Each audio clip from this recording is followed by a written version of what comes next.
যদি অনুমতি প্রদান করেন তাহলে তার জন্য একটা মিশরীয় নাম নির্বাচন করি। ওকে আমি তোমার জন্যই নিয়ে এসেছি। যদি অনুমতি প্রদান করেন তো ইউসুফের জন্য একটা মিশরীয় নাম প্রস্তাব করতে পারি। কি নাম? তোমার এক খোদার কসম দিচ্ছি, তোমার পরিচয় দিয়ে আমাকে শান্ত করো। তুমি অবশ্যই খোদাবন্দের কাছে প্রতিজ্ঞা করবে, এই কথা কাউকে বলবে না। আমি ইউসুফ ইবনে ইয়াকুব ইবনে ইসহাক ইবনে ইব্রাহিম। তুমি একজন পয়গম্বর, আমাকে ক্ষমা করো, আমি কি করছেন? পয়গম্বরকে চিনতে পারি। উঠুন। আমি মিশরের প্রিয় আলী জনাব পুতিফারের কাছে ক্ষমা প্রার্থনার আবেদন করছি। লেনদেনের তাগাদ করব। বিক্রয় করবার পূর্বেই তোমাদের এটা চিন্তা করা উচিত ছিল। এখন অনেক দেরি হয়ে গেছে। আমরা ইউসুফকে বিক্রি করব না, আর ওকে ছাড়া এখান থেকে যাবও না।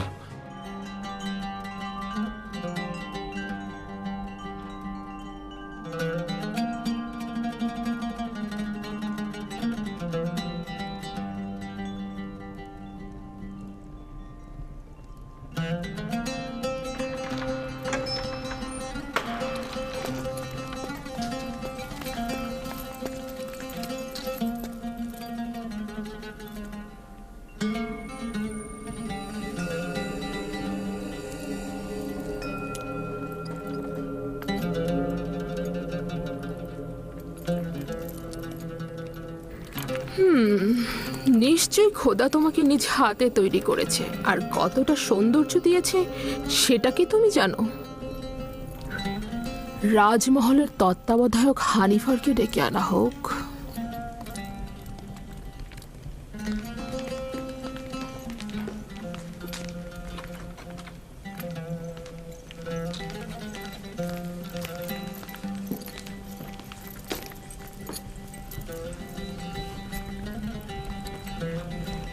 এটি সে তার বালিশের নিচে লুকিয়ে রেখেছিল।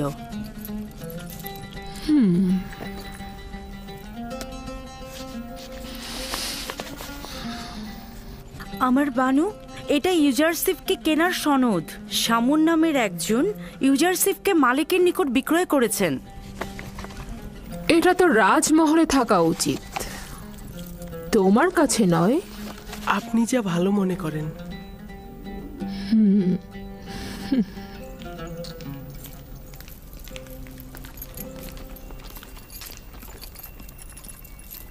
বলুন আমার বানু। ইউজারসিফকে তোমার কাছে অর্পণ করলাম। আমি চাই তাকে যথার্থ প্রশিক্ষণ দেয়া হোক। রাজমহলের চালচলন এবং আচার ব্যবহার তাকে শিক্ষা দেয়া হোক। এ ব্যাপারে আপনার ওপর আমার যথেষ্ট বিশ্বাস রয়েছে। আপনি ইউজারসিফকে সঠিক শিক্ষা প্রদান করতে পারবেন।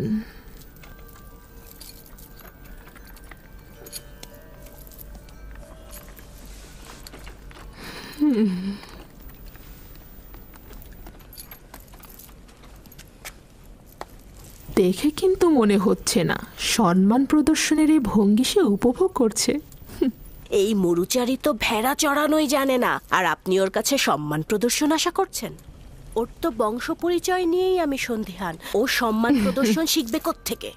দেখো, এই পোশাকে তাকে কি সুন্দর লাগছে। আস্তে, প্রকাশ্যে ওর এমন তারিফ করবেন না, তাতে অহংকারী হয়ে যাবে।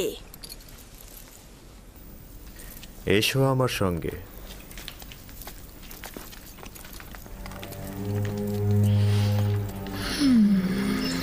এতক্ষণ যে কামরাটিতে ছিলে সেটাতে বানু জুলেখা ও পুতিফারের একান্ত লোকজনই আসতে পারে। যখন তখন যে কেউ এই কামরায় ঢুকতে পারে না। এই কামরায় প্রবেশ করতে হলে তাকে অবশ্যই 7টি দরজা অতিক্রম করতে হবে।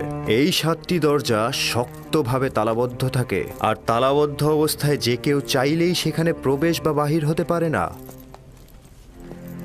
আর এই দরজাগুলোর চাবি শুধুমাত্র বানু জুলেখার কাছেই সংরক্ষিত থাকে।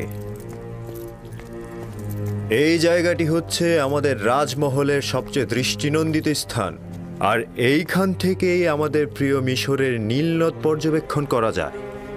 আর ওই পশ্চিমে মৃত ব্যক্তিদের দুনিয়াও দেখা যায় এখান থেকে। এসো আমার সাথে।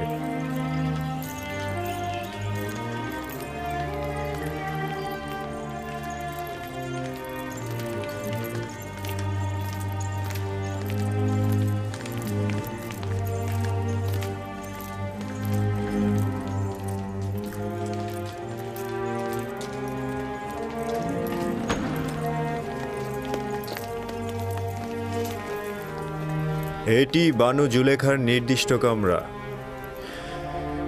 তিনি অত্যন্ত দাম্ভিক ও অভিজাত পরিবারের সন্তান। তোমাকে সতর্ক থাকতে হবে, কখনোই তার ফরমানের অবাধ্য হওয়া যাবে না। চলো যাই।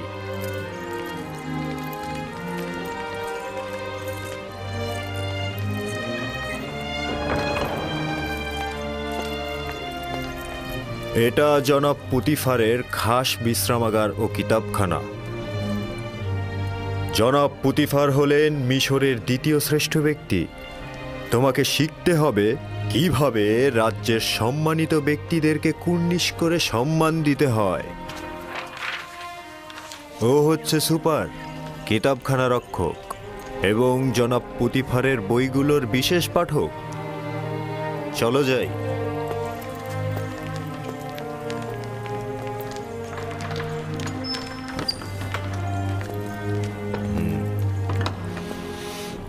এই কক্ষটি হচ্ছে জনাব পুতিফার ও বানু জুলেখার আহার কক্ষ।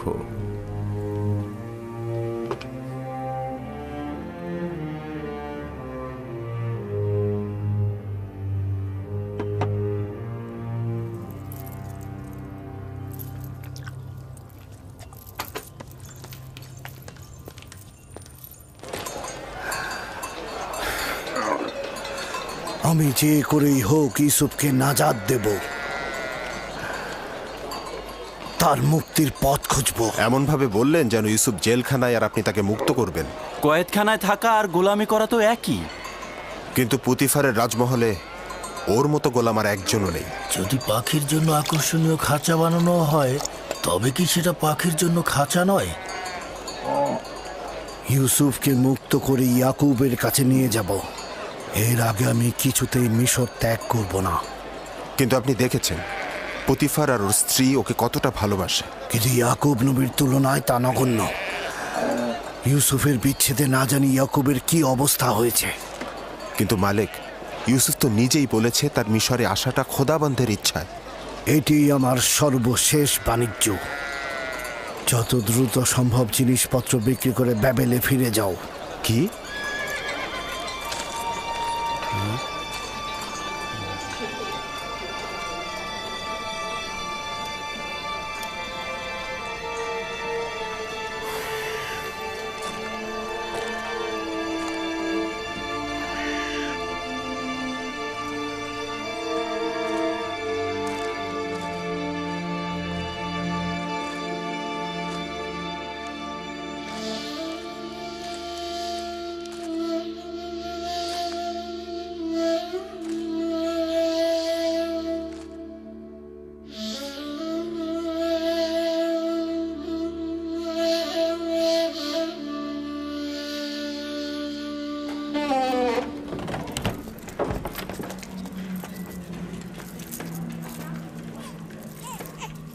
এটি খেদমতদার ও গোলামদের থাকবার জায়গা।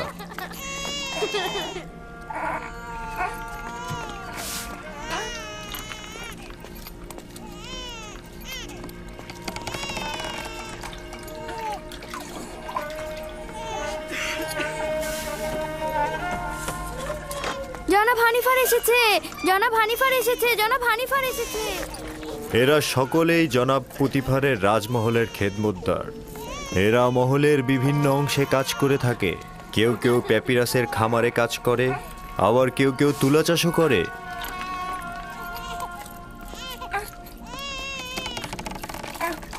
কিছু সংখ্যক পুরুষ এবং নারী এখন কর্মক্ষেত্রে রয়েছে। এখানকার প্রতিটি কামরায় একটি করে পরিবার বসবাস করতে পারে। তাদেরকে এত অসহায় দেখাচ্ছে কেন? জনাব পুতিফার কেন এদের দিকে নজর দেন না? অন্যান্য রাজ্যের খেদমতদার ও গোলামদের অবস্থা এদের চাইতেও শোচনীয়। এরা তো খুব ভালোই আছে। আমরা তাদের এখানে থাকার জায়গা ও খাবারও দিচ্ছি, তাছাড়া তাদের বাচ্চা কাচ্চাদের রক্ষণাবেক্ষণও করছি। আমি কি এদের দেখতে আসতে পারি? কেন নয়? তবে উত্তম হচ্ছে বেগম জুলেখা ও আলী জনাব পুতিফারের কাছ থেকে অনুমতি নেওয়া। এরা হচ্ছে বিশেষ গোলাম যারা পালকি বহন করে থাকে।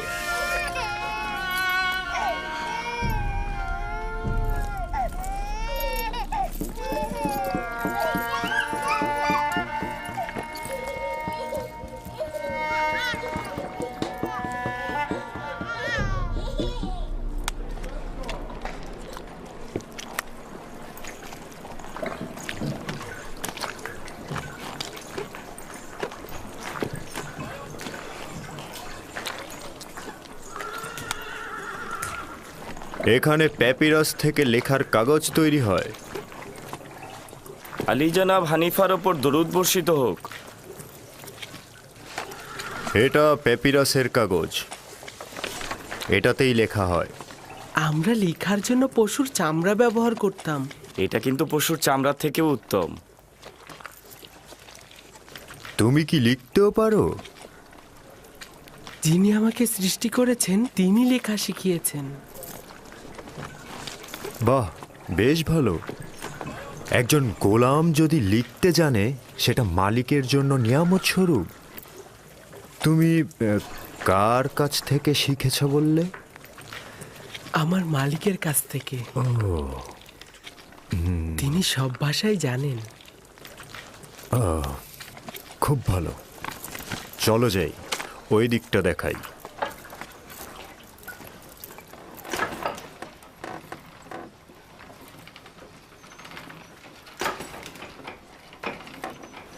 এটি হলো কাতান বুননের স্থান। কাতান কি? কাতান হচ্ছে সেই কাপড় যেটাকে কোমরে পেঁচিয়ে পরিধান করে থাকি আমরা, এবং এই কাপড়টা দিয়েই লেবাস তৈরি করি। সবচাইতে মোলায়েম যে কাতানটি তৈরি করা হয় সেটার নাম কাতানে সালাতানাতি। শুধু রাজমহলের বাসিন্দাদের জন্যই এ কাতান তৈরি করা হয়। বানু জুলেখার আকর্ষণীয় যে কাতানগুলো আছে সেগুলো এখানেই তৈরি হয়। চলো যাই।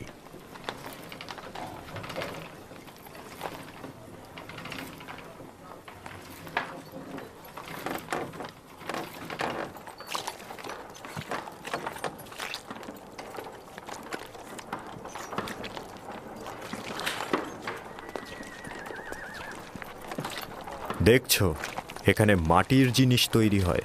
আলী জনাবের উপর দরুদ বর্ষিত হোক। সেদিন ঘোড়ার গাড়ির সঙ্গে লেগে পানি সরবরাহের কিছু পাইপ ভেঙে গেছে, সেগুলো বদলে ফেলবে।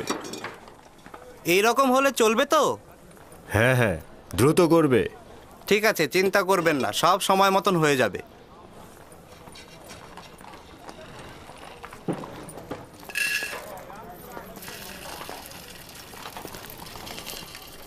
এটি খাদ্য সরবরাহের ভাণ্ডার। রাজমহলের সমস্ত খাবারের উপকরণ এখানেই রাখা হয়।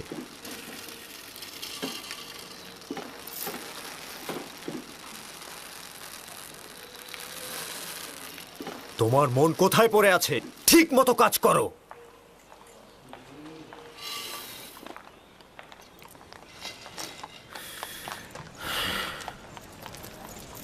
ভুলে যেও না, এখন থেকে তোমাকে তলব করে সওয়াল করা না পর্যন্ত কোনো জবাব দেবে না। কি মনে থাকবে? বানু জুলেখা একজন দাম্ভিক নারী। কখনো কখনো সে রাজসভার সদস্যদের সঙ্গেও কঠোর আচরণ করেন। ছেড়ে দাও, আমি এই কাজ করিনি। বিশ্বাস করো, আমি এই কাজ করিনি। আমাকে ছেড়ে দাও, আমাকে ছেড়ে দাও, আমি করিনি।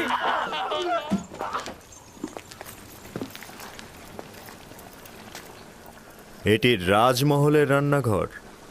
বিভিন্ন ব্যক্তিদের জন্য এখানে হরেক রকমের রান্না করা হয়।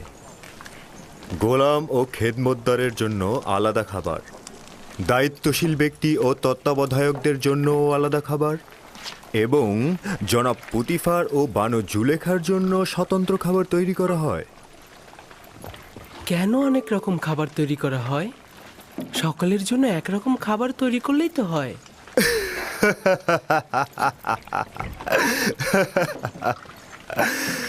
এটা কি করে সম্ভব?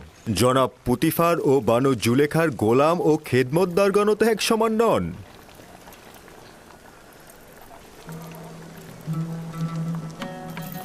ও হচ্ছে ইউজারশিপ। এখন থেকে ইউজারশিপই তোমাদের খাবার বন্টনে সহায়তা করবে। ও একজন অক্ষর জ্ঞান সম্পন্ন বালক, তালিকা অনুযায়ী হিসেব করে ও খাবার বন্টন করবে। এতে করে আমাদের খাবারের হিসেব ঠিক থাকবে।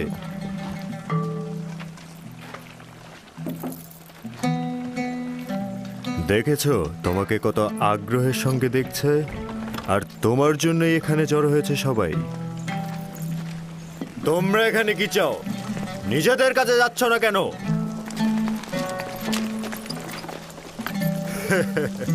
কাজে মন দাও। চলো ইউজারশিপ।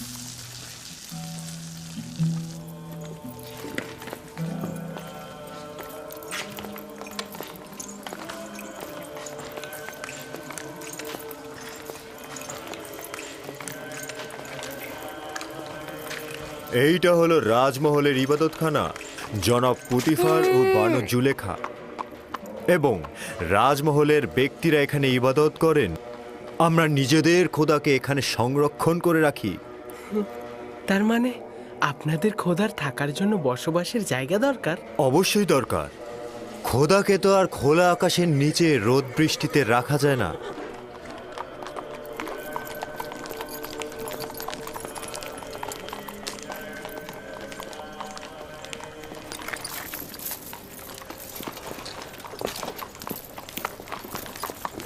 জনাবে মহান হানিফারের উপর দরুদ। সাধারণত রাজমহল দর্শনের সময় সকালবেলা, হঠাৎ এই দুপুরবেলা। ইউজারশিপকে রাজমহল দেখাতে নিয়ে এলাম। আমি চাইছি এই রাজমহল ও এর আদিবাসীদের সঙ্গে ওর পরিচয় হোক। ওখানে কি হয়েছে?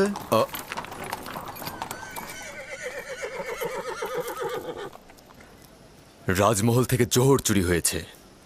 এরা সকলেই রাজমহলের অভ্যন্তরীণ পাহারাদার। কেউ স্বীকার করছে না, কিন্তু একজন আরেকজনকে দোষ দিচ্ছে।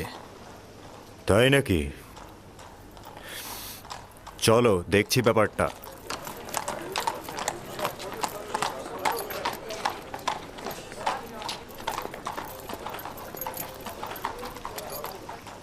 এদের দুজনকেই হাত পা বেঁধে রাজমহলের সামনে রশি দিয়ে ঝুলিয়ে চাবুক পেটা করা হোক। যতক্ষণ পর্যন্ত না স্বীকার করবে চলতেই থাকবে। চিৎকার করবে না, যা বলার একজন করে বলো।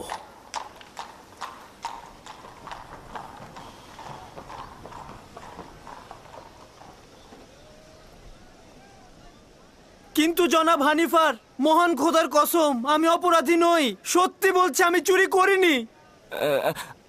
আসলে যেদিন চুরি হয়েছে সেদিন তো আমি আসিনি, সেদিন তো আমি ছিলামই না। আমি চুরি করিনি। আমরা তো অবশ্যই দোষীকে খুঁজে বের করতে সক্ষম হব, তাই না? এর চাইতে উত্তম হবে দোষ স্বীকার করো, নয়তো পরিণতি খুব ভয়াবহ। সে বলেছে তুমি তার গাফিলতির সুযোগে খেদমত মহলে প্রবেশ করেছো। আমি প্রবেশ করেছি? আমি তো সেদিন আসিনি। ও মিথ্যে কথা বলছে, মিথ্যুক কথাকার। ভুল করেছি, তখনই ওকে ধরা উচিত ছিল আমার। আমি খোদার নামে কসম কেটে বলছি, আমি নিজ চোখে দেখেছি ওকে চুরি করতে। আমাকে আর কেউ দেখলো না, শুধু ও দেখলো? এটা হতে পারে? একজন পাহারাদারের দায়িত্ব খেদমত মহলে কে প্রবেশ করছে এবং বের হচ্ছে তার নজর রাখা। তোমার ঘুমানো উচিত হয়নি। তুমি দোষী, কেননা তুমি কাজের সময় ঘুমিয়েছ আর তোমার পক্ষে কোনো সাক্ষীও নেই। কিন্তু আলী জনাব, আমি সত্যি করে বলছি, আমি চুরি করিনি। দুঃখিত। নিনিফার কোপাতাকে আজাদ করুন এবং ওকে জেলখানায় পাঠিয়ে দিন। আলী জনাব, আমি চুরি করিনি, আমি চোর নই, আমি সত্যি বলছি। আপনারা আমাকে রহম করুন, খোদার কসম কেটে বলছি। আমি তোমার জবান বন্ধ করো। নীলিফার, তুমি খোদার ক্রোধে আগুনে জ্বলবে। কেন সত্যি বলছো না? আলী জনাব, আমি চুরি করিনি, আমি সত্যি বলছি, খোদার কসম। আমি চোরকে শনাক্ত করতে পারবো।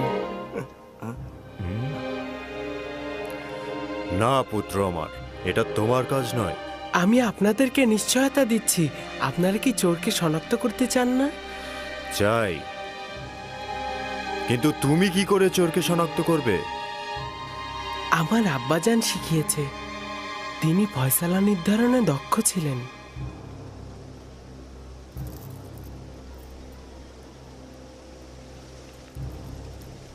নিশ্চয়তা দিচ্ছ? জি জনাব হানিফার, চাইলে পরীক্ষা করুন। খুবই ভালো।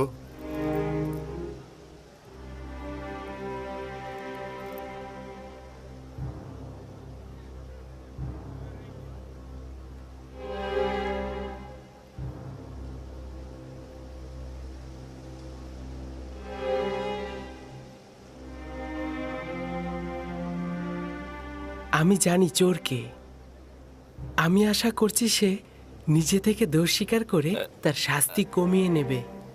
আসলে যেদিন রাজমহলে চুরি হলো সেদিন আমার পাহারার দায়িত্বই ছিল না। আমি তো সেদিন আসিনি। আমি যে চুরি করিনি এটার কোনো সাক্ষী নেই, তবে সত্যি করে বলছি আমি নিজ চোখে নীলিফারকে চুরি করতে দেখেছি, খোদার কসম। আমি গুনাহগার ব্যক্তিকে শনাক্ত করতে সক্ষম হয়েছি, আর কিছুক্ষণের মধ্যেই আমি তা প্রমাণ করে দেব।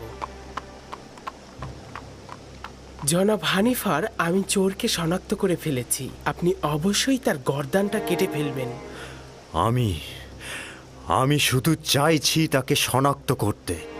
একবার শুধু শনাক্ত হোক। তাকে কোনরূপ ক্ষমা করা হবে না, শুধু শনাক্ত করুন। জনাব রুদামুন, এই দুজনকেই বাগিচার কাছে নতজানু করা হোক।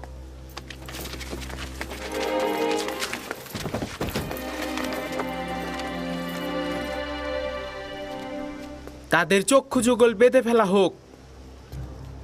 রুমাল নিয়ে এসো।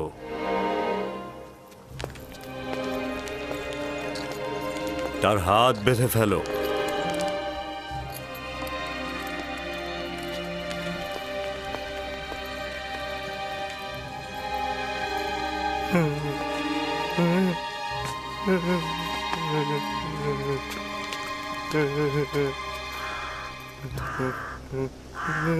আরো একবার চোরকে সুযোগ দিচ্ছি। তুমি নিজে থেকে দোষ স্বীকার করো, শাস্তি কম পাবে। কিন্তু আমি যদি শনাক্ত করি তাহলে অবশ্যই তোমার গর্দান কাটা হবে।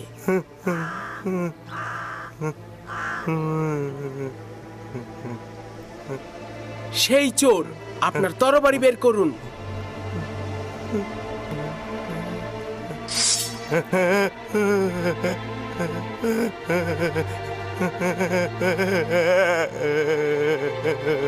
এই চোরটার গর্দান কেটে ফেলুন। না না না না, আমি স্বীকার করছি, আমি চুরি করেছি, আমি ভুল করেছি, আমি স্বীকার করছি। জনাব রুদামুন, আমি স্বীকার করছি, আমি চুরি করেছি। তুমি নিজেও চিন্তা করনি যে এত তাড়াতাড়ি স্বীকার করবে। শাবাশ ইউজারশিপ, শাবাশ। তাকে নিয়ে যাও।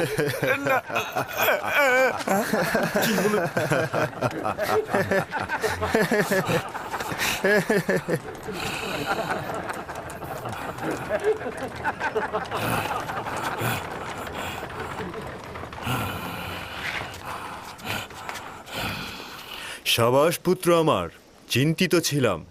আমি ভাবতেই পারিনি যে তুমি পারবে। শুকরিয়া জ্ঞাপন করছি, অনেক অনেক কৃতজ্ঞতা জ্ঞাপন করছি। আমি গুনাহ না করেও শাস্তি পেতে যাচ্ছিলাম। অনেক অনেক শুকরিয়া। তোমাকে দোষী করেই তোমার জীবন বাঁচানো হলো, তাছাড়া আসল চোরকে ধরতে পারতাম না। তুমিও একেবারে গুনাহীন নও, আর একবার যদি দায়িত্বের অবহেলা করো তাহলে কঠিন শাস্তি প্রদান করা হবে। আজ্ঞা শিরোধার্য, এরকম আর হবে না। শুকরিয়া, শুকরিয়া। খুবই ভালো পুত্র আমার, চলো যাই, আমার সঙ্গে এসো। কি দারুণ বুদ্ধি রে বাবা! এই দেখলে কিভাবে চোরটাকে ফাঁদে ফেললো? যেমন বুদ্ধি তেমনই সুদর্শন। আমার তো বিশ্বাসই হচ্ছে না, একটা বালক কি করে এই কাজ করলো।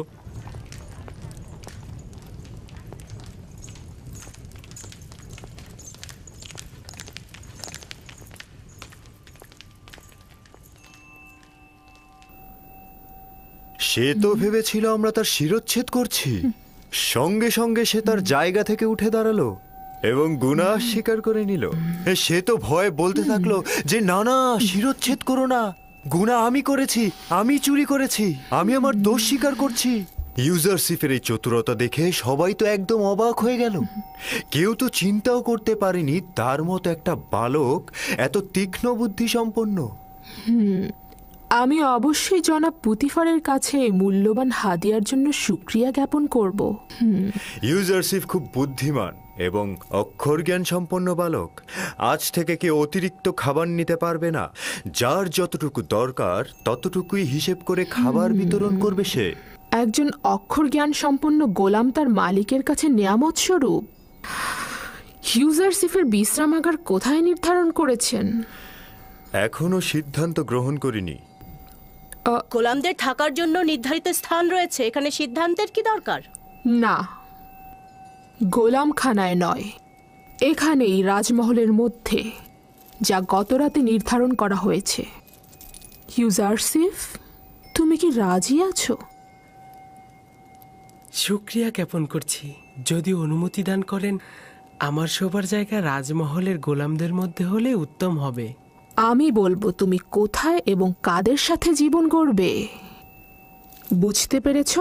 জি। বানু, রাজমহলে একজন গোলামের উপস্থিতি নিয়মের বরখেলাপ। এতে করে অন্যান্য গোলামরা ঈর্ষান্বিত হয়ে উঠতে পারে। যখন আমি এবং এই মহলের প্রভু পুতিফার তার প্রতি আকৃষ্ট হয়েছি, তখন আর কারো হক নেই তার প্রতি দৃষ্টি দেওয়ার।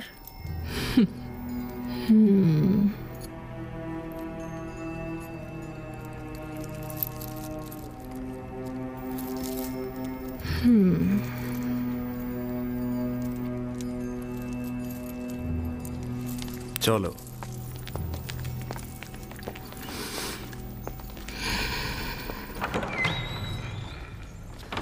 ইউজারসিফ, পুত্র আমার কোনো পুত্র সন্তান নেই।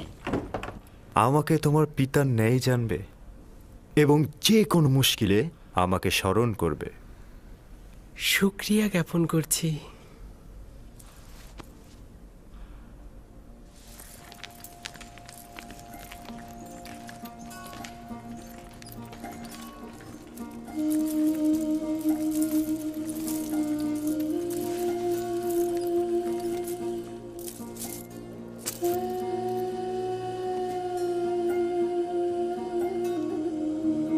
বেচারা আব্বাজান আমার, খোদাবান তাকে সবর করা তৌফিক দিন।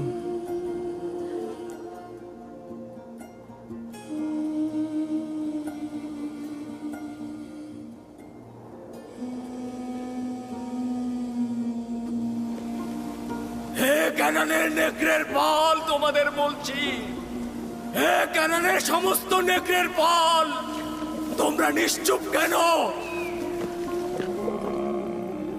আব্বাজান, নেকড়িগুলো কি কথা বলতে পারে? না আমার পুত্র, তবে খোদা তাআলা যদি চান তবে নেকড়েরা অবশ্যই উত্তর দেবে।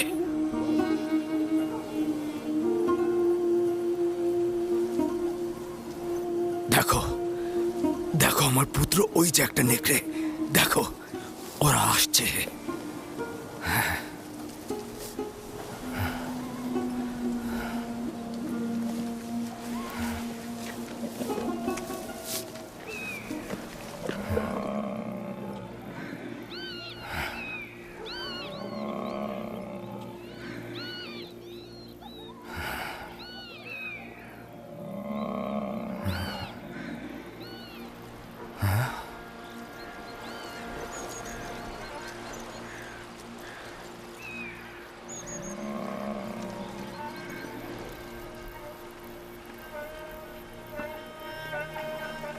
ওই যে দেখো, আব্বাজান আসছে।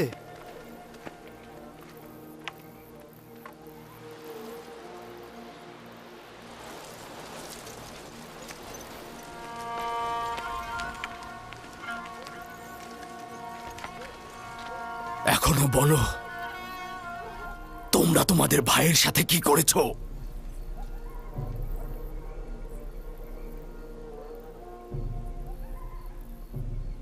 কি হলো বলো? কথার উত্তর দিচ্ছ না কেন লাবি? পূর্বে বলেছি তো তোমরা মিথ্যে বলছো। নেকড়েরা অস্বীকার করেছে, ইউসুফের খবর তাদের কাছে নেই। নেকড়ে? নেকড়ে কি করে অস্বীকার করতে পারে? আমি দেখেছি, ওরা আব্বাজানকে বলেছে, ওরা মাথা নেড়ে বলেছে ওরা জানে না। বিলম্ব না করে সত্যি বলো, ইউসুফের সাথে তোমরা কি করেছো? এখনো ফুরসাত রয়েছে। সত্য এটাই যা আগে বলেছি, ইউসুফকে নেকড়েরাই ভক্ষণ করেছে। নেকড়েকে দোষারোপ করো না, তোমরা যা করেছো নেকড়ের বেশে করেছো। এখনো সময় আছে, হাকিকত বলো।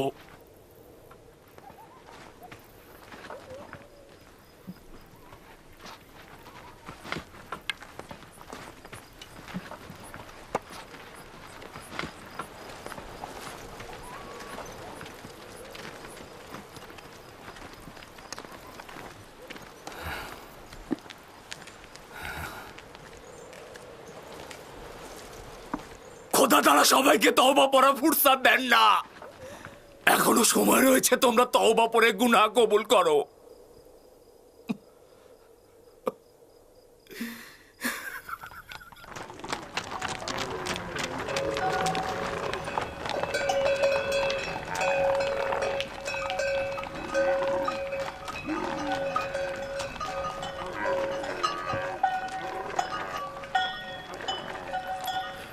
আপনার উপর দরুদ বর্ষিত হোক।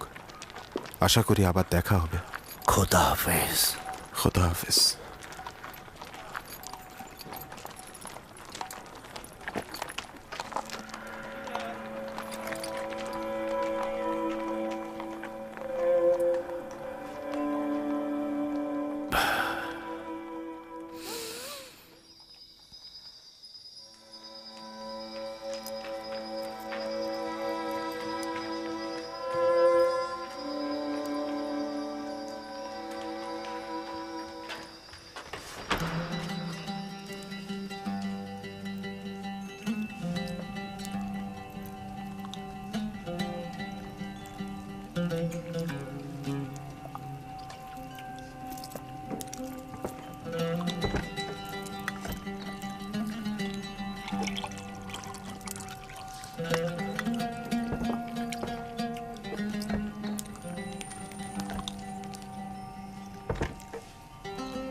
ইউজারশিফকে এখানে নিয়ে এসো।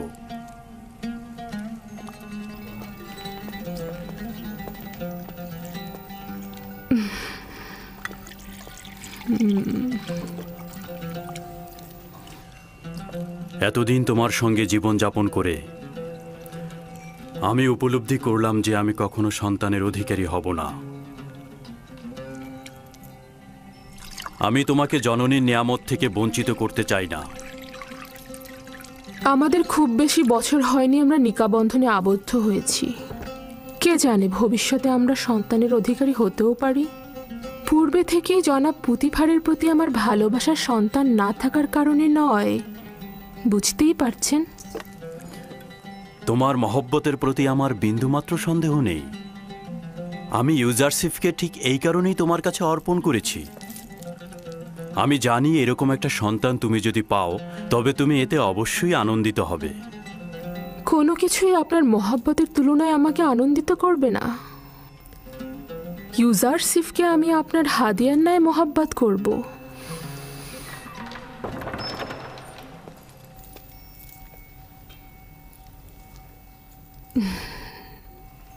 ভাবছি আমরা যদি কখনো সন্তানের অধিকারী হই তবে সে ইউজারশিফের মতো সুদর্শন ও বুদ্ধি সম্পন্ন হবে। আমার মনে হয় সে ইউজারশিফের মতো তীক্ষ্ণ বুদ্ধিসম্পন্ন নাও হতে পারে। তুমি এমন কি করেছো যে বানু জুলেখা তোমার এত তারিফ করছে? আজকে ইউজারশিফের চতুরতা জওহর চোরকে ধরার জন্য সকলকে হতবাক করে দিয়েছে। আলী জনাব, আজ রাজমহলের সর্বত্র ইউজারশিফের বুদ্ধিমত্তার প্রশংসা হচ্ছে। সকলে বলা বলি করছে ইউজারশিফের কারণে একজন নির্দোষ ব্যক্তি মুক্তি পেয়েছে। প্রথম দিনই ইউজারশিফ এটা প্রমাণ করল যে বানু জুলেখার উপযুক্ত সন্তান হতে পারবে সে।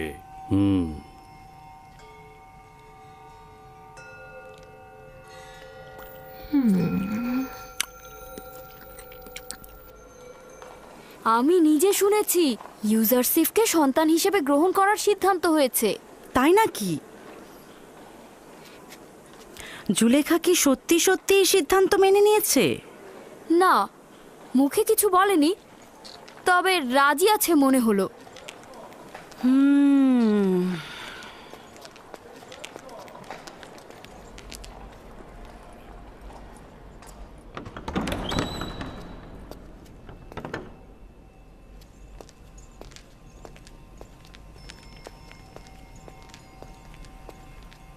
বানু, এই গুজব কি সত্যি যা সর্বত্র ছড়িয়ে গেছে? কি ইউজারশিফের সম্পর্কে? অনুমান করলাম ইউজারশিফই হবে। সন্তান হিসেবে ইউজারশিফকে গ্রহণ করার কি হাকিকত আছে? দারুণ নির্বাচন, তাই না? কিন্তু বানু, এটা তো মিশরের পারিবারিক ঐতিহ্য ও আইনের বরখেলাপ। ইউজারসিফ একটা অপরিচিত নিচু বংশের সন্তান এবং সে আপনার সাথে একেবারেই বেমানান। কি করে সে সম্মান পেতে পারে? আমার সন্তান হওয়া মানে কিন্তু সেই নাম যশ সবকিছুর অধিকারী হওয়া। কিন্তু তার ঈমান সম্পর্কে কি বলবেন আপনি? আর কি করে বুঝবেন যে সে আমুন আর মিশরের আইন বিরোধী হবে না? আজব কথাবার্তা বলছো। নাজুক এবং নমনীয় চারা গাছকে খুব সহজেই আকৃতি পরিবর্তন করানো যায়। আশা করি সিদ্ধান্তটি আবার ভেবে দেখবেন। এটি মঙ্গলজনক নয়। আমি নিজ সিদ্ধান্ত গ্রহণ করেছি। তোমাকে যেটা বলা হয়েছে তুমি শুধু তাই করবে, বোঝা গেল? তাহলে একটু শুনুন, শেষ কথাটা বলি। আমি আজ আমুন মন্দিরের একজন ধর্মযাজকের কাছে গিয়েছিলাম এবং তাকে ইউজারসিফের বর্ণনা দিয়েছি। শুনবেন কি বলেছে সে? সে বলল, এই বালক জুলেখার দুশ্মন। সে হবে জুলেখার জীবন নাশকারী এবং আপনার খোদা থেকে আপনাকে দূরে সরিয়ে দেবে। সে আপনাকে বিভ্রান্ত করবে এবং ধর্মযাজকের মতে আপনি ভিন্ন খোদার পূজারী হবেন। এই বেহুদা কথাবার্তা বলার অর্থ কি? তুমি কি বলছো? সে কেবলই একজন বালক, তাকে আমার মতো করে যেমন ইচ্ছা তেমন করে গড়ে তুলতে পারবো। আগামীকাল থেকে তাকে সজ্জিত করে আমার কাছে নিয়ে আসবে। তাকে মিশরের জনগণের আদব কায়দা নিয়ম কানুন সম্পর্কে অবগত করব। তুমি আমাকে সাহায্য করবে। আমার সকল চিন্তা আপনার জন্য, কিন্তু আপনার ইচ্ছা যদি এরকমই হয় তাহলে ঠিক আছে। তবে আমাকে কিন্তু পরে কিছু বলতে পারবেন না।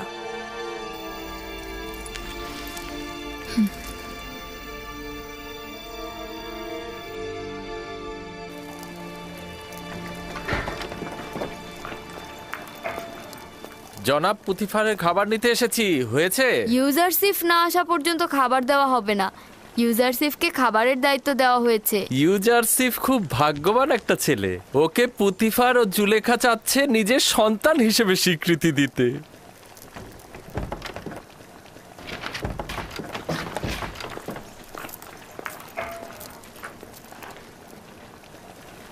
রাজমহলের লোক সংখ্যার পরিমাণ এতে দেয়া আছে। ইউজারসিফ নাও। ও যাকে যতটুকু খাবার দিতে বলবে সেই মোতাবেক খাবার বিতরণ করবে।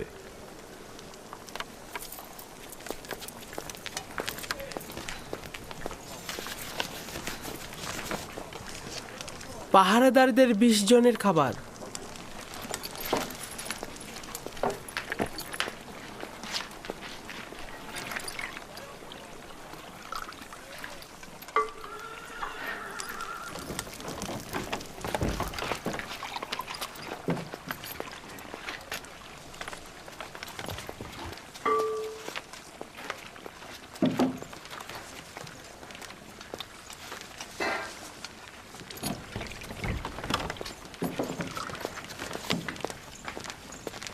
পুরোহিত 20 জন।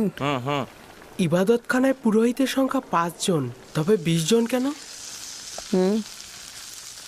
ইবাদতখানার খোদার কি খাবারের প্রয়োজন নেই?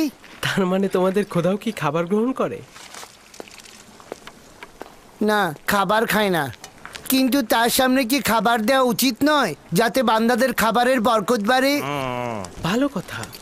খোদা বরকত দান করার পরে এই খাবারগুলো কারা গ্রহণ করে? খাবারগুলো খোদার বরকত দেবার পর ওইখানে থাকা খোদার ইবাদতকারী আর আমরা খাদেমরা খেয়ে থাকি। এইভাবেই পুরোহিতরা অন্যদের থেকে 4 ভাগ বেশি খেয়ে থাকে। হ্যাঁ, আর এই কারণেই পুরোহিতরা এত মোটা হয়ে থাকে। পুরোহিতগণ ও ইবাদতখানার খেদমতকারীগণ এই জন্যই খোদার বরকতে অধিকতর মোটা হচ্ছে।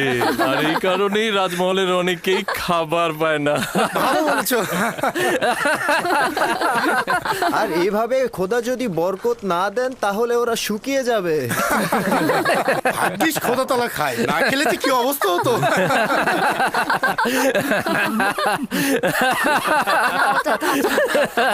অনেক হয়েছে।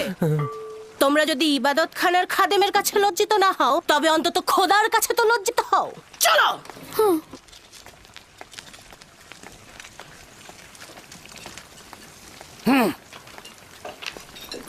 দেখবে উনি গিয়ে ইউজারসিফের নামে ষড়যন্ত্র করবে।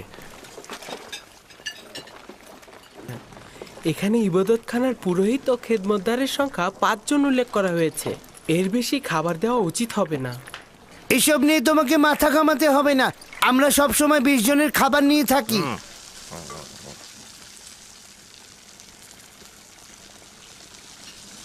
আজ যতটুকু চায় ততটুকু দিয়ে দিন, জনাব হানিফার এর সমাধান করবেন।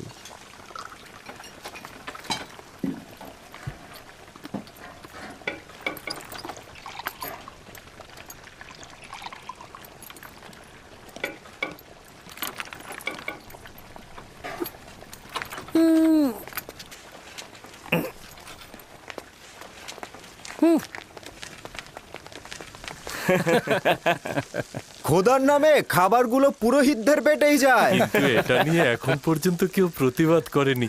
সাবাস পুত্র, সাবাস পুত্র, সাবাস সাবাস। সেদিন নীলিফার আচ্ছা মতো অপদস্থ হয়েছে, আজ হলো খাদেমরা। বাপরে বাপ, সেই দিন নীলিফার কুপ্তাকে যেইভাবে চোর প্রমাণিত করলো। বালকটি সাহসী ও বুদ্ধিমান। এই হানিফার আসছে। কি ব্যাপার, কি করছো ইউজারসিফ? কোনো মুশকিল হয়নি তো আবার? না আলী জনাব, ওর সাথে ইবাদতখানার খাদেমদের বিরোধ হয়েছে। খাদেমদের অতিরিক্ত খাবার নেয় ও আপত্তি জানিয়েছে। কারি মামাও তখন এখানে ছিল। আমার মনে হয় পুরোহিতগণ এবং কারি মামা এই বালকটির বিরুদ্ধে ষড়যন্ত্র করবে।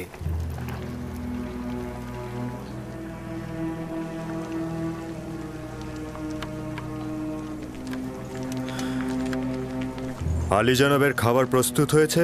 হ্যাঁ আলী জনাব। নিয়ে এসো।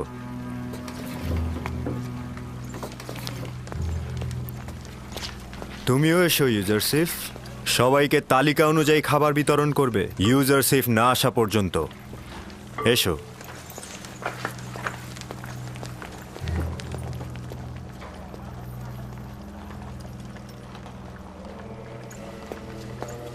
আপনি তো ছিলেন না, তাই জানেন না রাজমহলের কর্মচারীরা কি করে হাসছিল। রাজমহলের কর্মচারীরাও তার সাথে ছিল। পুতিফার একজন বালককে রাজমহলের খাবারের দায়িত্বে নিয়োজিত করেছে। হানিফার তাকে তত্ত্বাবধায়ক বানিয়েছে। আমার পূর্ণ বিশ্বাস সে কাফের এবং আমাদের খোদার ইবাদত করে না। যদি তোমাদের কথা সত্যি হয় তাহলে আমিও তাকে ছেড়ে কথা বলবো না। আমি পুতিফার ও জুলেখার সাথে এই বিষয় নিয়ে কথা বলবো, তোমরা একদম চিন্তা করো না।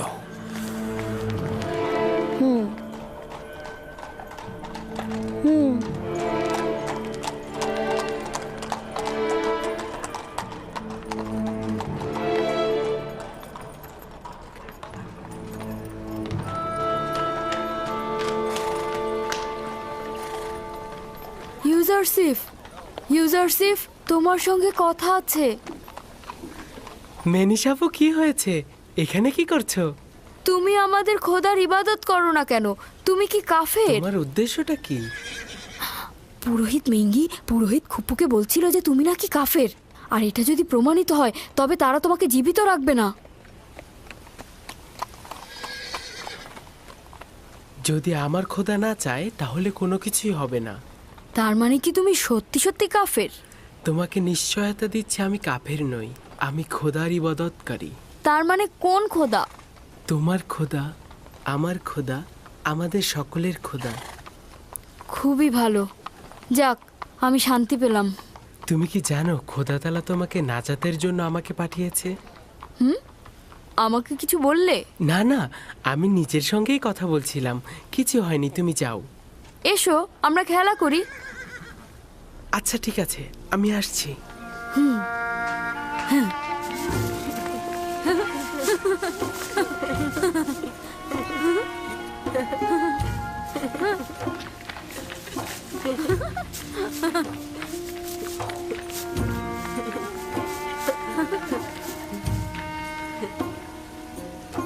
হায় আফসোস, যদি দেখতেন কিভাবে রাজমহলের সব ব্যক্তি তার সাথে মিলে পুরোহিতদের ঠাট্টা করছিল। কিভাবে একজন বালক ইবাদতখানার পুরোহিতগণের ঠাট্টা এবং উপহাসের কারণ হলো? কারণ ও প্রতীকীভাবে বলছিল পুরোহিতগণ খোদার নামে খাদ্য সংগ্রহ করে নিজেরাই তা ভক্ষণ করে। ঠিক আছে, আমি তার সঙ্গে কথা বলবো। আমার সন্দেহ অমূলক নয়। সে আমুন কেন কোনো খোদাকেই পূজা করে না। জনাব পুতিফার আপনার জন্য অপেক্ষা করছে। দুপুরের খাবারের সময় হয়েছে। বানু, এই বালকটার দিকে নজর রাখা প্রয়োজন। যদি ইবাদতখানার মালিক ক্রোধান্বিত হয় তাহলে তার সাথে সাথে আমরাও বিপদে পড়ব।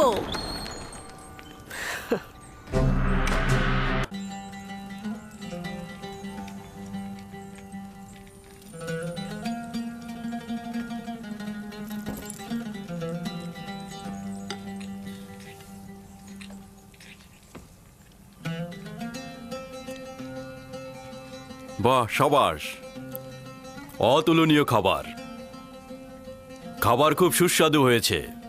আমাদের পুরনো বাবুর্চিরাই কিন্তু রান্না করেছে, তবে পার্থক্যটা হচ্ছে রান্নায় তাদের আন্তরিকতাটা বেড়েছে।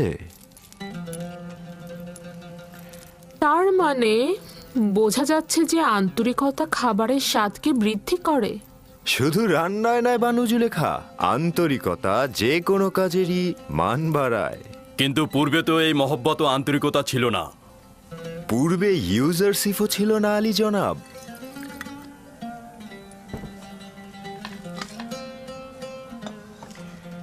ইউজারসিফ, তুমি জাদুশাস্ত্র জানো নাকি?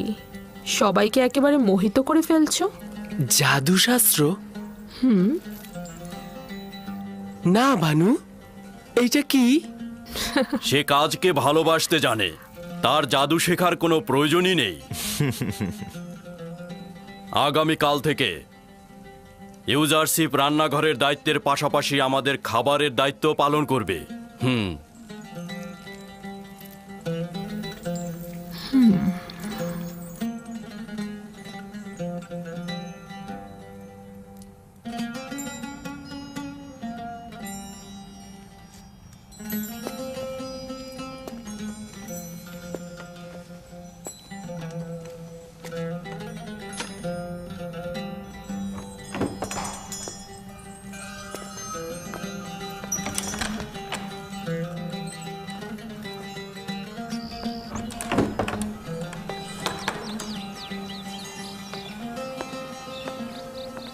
কি হয়েছে? দিনের পর দিন পুতিফারের এখানে গোলাম খেটে গেলাম। বছরের পর বছর তাদের সেবা যত্ন করে নিজের শক্তি অপচয় করেছি যেন পুতিফারের নজর কাটতে পারি আমি।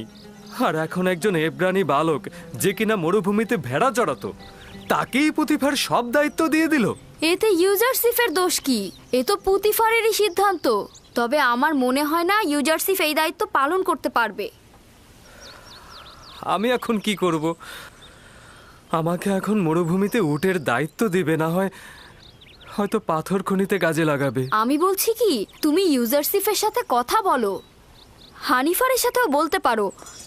আমার মনে হয় কোনো একটা উপায় বের হবেই। হ্যাঁ, খাবার ঘরটা গুছিয়ে ফেলো, যাও।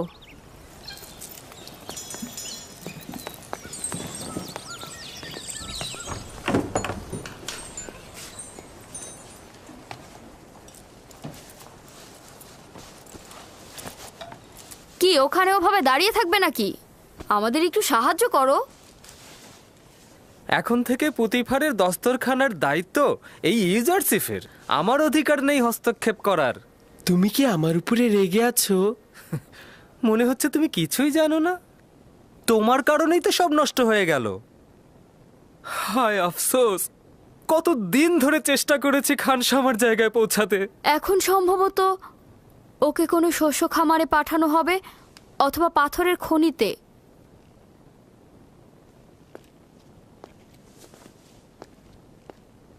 খোদা তাআলা আমাকে ক্ষমা করুক। আমার অজান্তে তোমাকে কষ্ট দিয়ে থাকলে তুমি ক্ষমা করো। আমি তোমার জন্য কিছু করার চেষ্টা করব। চিন্তা করো না।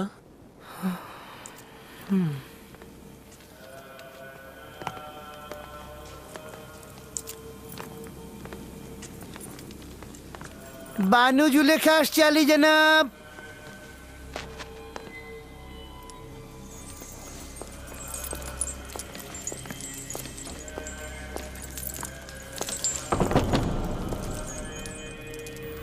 হঠাৎ করে জরুরি তলব কেন আলী জনাব খুফু?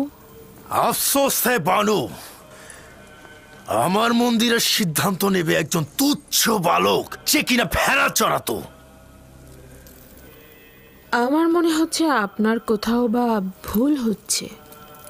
এই বালকটি অপরিচিত। এই বালকের আচরণে মহান খোদার সঙ্গে দুশ্মনীর নিশানা দেখা যাচ্ছে। তাকে এই রাজমহল থেকে বিতাড়িত করুন, সেটাই ভালো হবে। ইউজারসিফ একজন বালক মাত্র, সে খোদার সাথে কি এমন দুশ্মনী করতে পারে? আমার এবং আপনার খোদা তো একজনই, সে কারণে বলছি অভিযোগটা সত্য হলে আমার চোখ এড়াতো না। আপনি আমনের মন্দিরের একজন ইলাহি এবং পতিফারের সহধর্মিনীও বটে। আপনার কাছে অন্যদের চাইতে প্রত্যাশাটাও অনেক বেশি। ইউজারসিফ আমাদের খোদা ও মন্দির সম্পর্কে অবগত নয়। প্রয়োজন হলে আপনি পুতিফারের সঙ্গে আলাপ করে দেখতে পারেন। ঠিক আছে।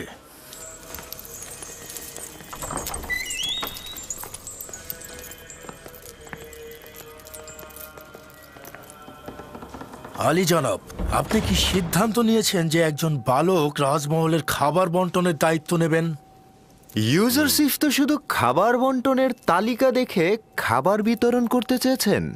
আমরাও তো তার পাঠ্যজ্ঞান ও লেখ্যরূপ সম্পর্কে ধারণা পেতে চেয়েছিলাম। এতে দোষের কি আছে? তাহলে মন্দিরের খাবার নিয়ে কেন সে ঝামেলা পাকালো আলী জনাব? এটা ঝামেলা নয় আলী জনাব, সে শুধু প্রশ্ন করেছে মন্দিরের 5 জন খাদেম কেন 20 জনে খাবার নেবে। প্রশ্নটা তো অনেকের সাথে আমাদেরও ছিল, কিন্তু আমরা এতদিন প্রশ্ন করিনি মন্দিরের খাদেমদের সম্মানের কারণে। কিন্তু ইউজারসিফ এটি নিয়ে আপত্তি করেছে, প্রশ্ন তুলেছে।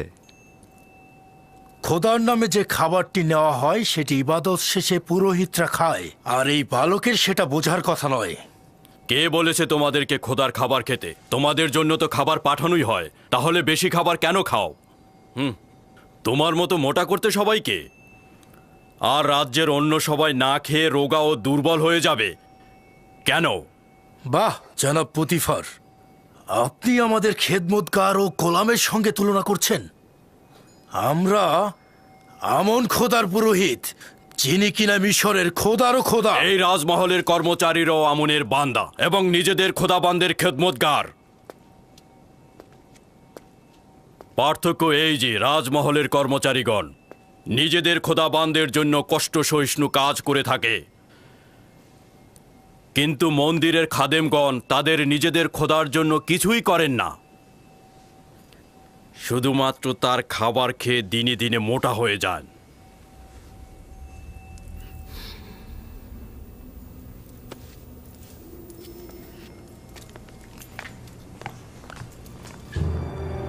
শুনুন তবে, আমি এই অবজ্ঞার সংবাদ আমন মন্দিরের মহান পুরোহিত অজ্ঞামোহরের কাছে পৌঁছে দেব।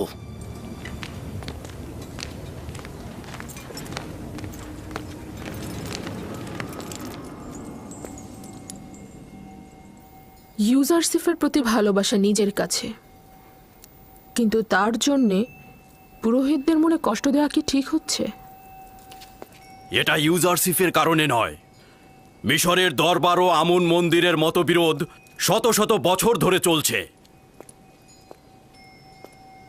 মন্দিরের পুরোহিতদের স্বার্থপরতা দিন দিন বেড়ে যাচ্ছে আমার বানু। আমি আপনাদের সাথে মতবিরোধ করছি না, কিন্তু আমুন মন্দিরের ইলাহি হিসেবে আমি চাইব ইউজারসিফকে এমনভাবে শিক্ষা দেওয়া হোক যাতে সে আমুনের অনুসারী হয়, যেন দুশ্মন না হয়।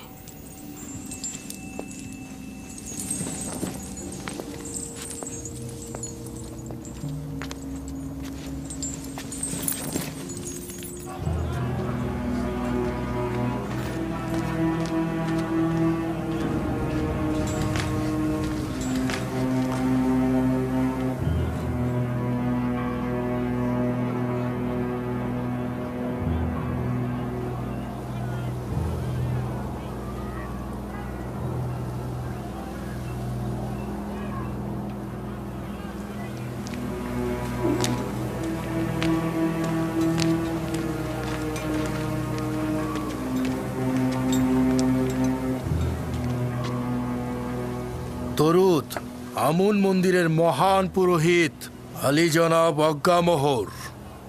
বলো কুপু, শুনছি। আমন মন্দিরের মহান পুরোহিতের কাছে একটি আর্জি নিয়ে এসেছি। আমাকে পুতিফারের রাজমহল থেকে অব্যাহতি দেয়া হোক। কেন, কি এমন ঘটেছে সেখানে? পুতিফারের রাজমহলে আমুন ও আমুন মন্দিরের সকল পুরোহিতদের নিয়মিত অবজ্ঞা করা হচ্ছে আলী জনাব। সকলে কাফের, বিশেষ করে পুতিফার সবচাইতে ঈমানহীন অবস্থায় আছে আলী জনাব। এখনো আমার উত্তর দাওনি, কি এমন ঘটেছে?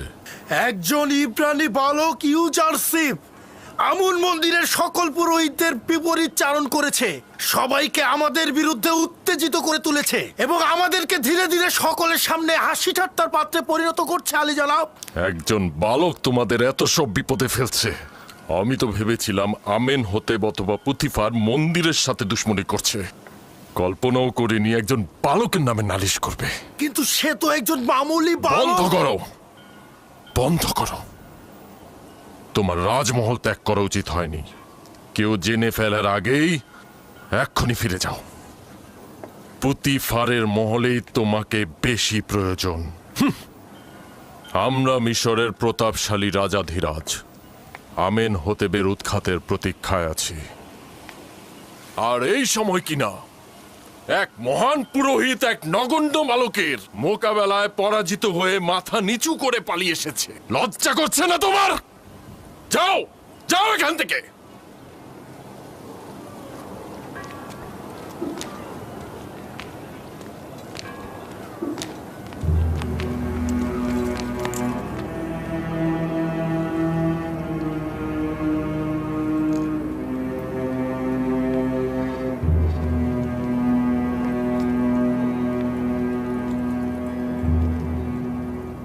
ইস, সে কত সুন্দর, একদম ফেরেশতার মতো।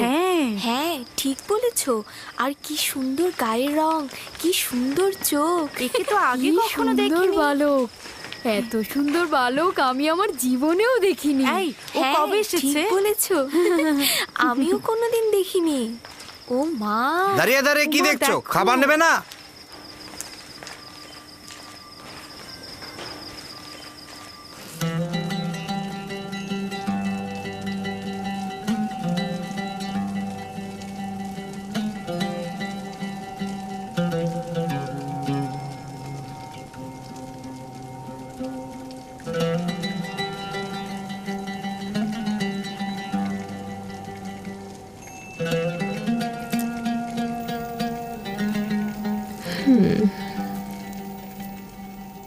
বাবা, বেশ সুসজ্জিত। নিশ্চয়ই তুমি করেছো ইউজারশিপ। আমাকে সামেনি শিখিয়েছে। ইউজারশিপ অত্যন্ত তীক্ষ্ণ বুদ্ধি সম্পন্ন। ইউজারশিপের এই সৌন্দর্য বোধ অবাক করার মতো। ইউজারশিপের এই সৌন্দর্য, জ্ঞান ও রুচিবোধ আমাকে সত্যিই একেবারে বিমোহিত করে ফেলেছে। বাবা, খুব সুগন্ধ আসছে।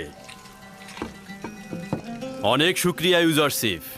তুমি কি গল্পের বই থেকে কিচ্ছা শিখেছো? হ্যাঁ শিখেছি, তবে আমার আব্বাজানের কাছ থেকে বেশি শিখেছি। তুমি আজকে রাত থেকে আমাকে গল্প শোনাবে, ঠিক আছে? গল্প? জনাবে পুতিফার সবসময় ঘুমানোর আগে কিচ্ছা শোনেন, না হলে তার ঘুম পায় না। এখন যে আমাকে গল্প শোনায় তার গল্প আর ভালো লাগছে না।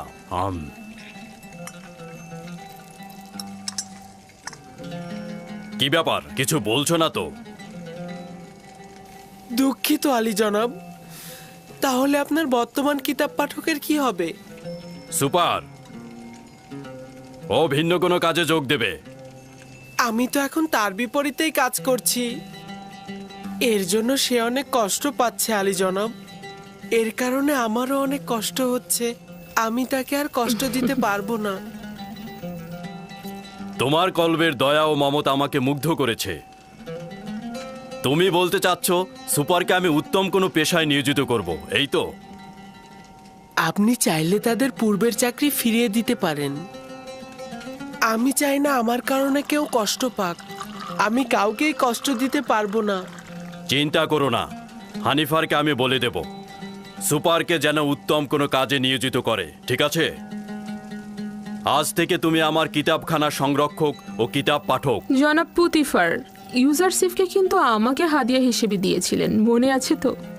আমাকে হাদিয়া দিয়ে তার কার্য নিজে উপভোগ করছেন। যদি তুমি সম্মতি না দাও তাহলে ইউজারসিফকে কোনো কাজেই নিয়োগ করব না।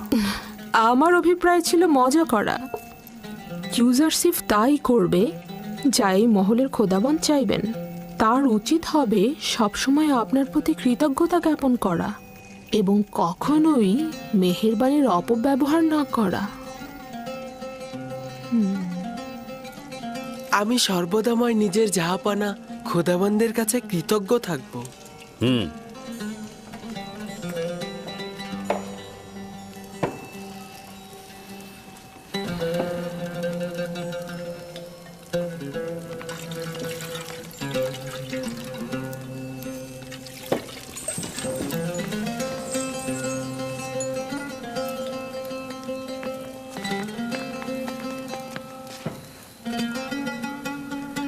আমার সঙ্গে এসো।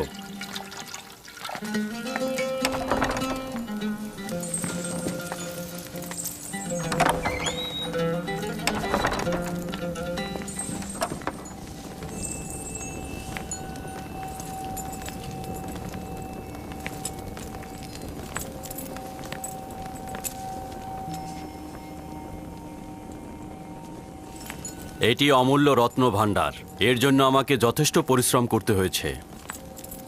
এই কিতাব হয় আমি পাঠ করেছি, আর না হয় আমার কিতাব পাঠক সুপার পাঠ করেছে।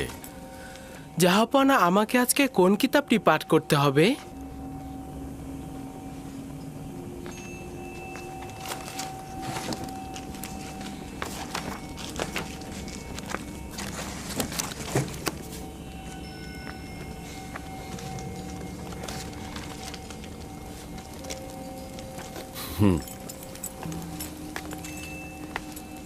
আজ রাতে এই কিতাবটি আমার জন্য পাঠ করো।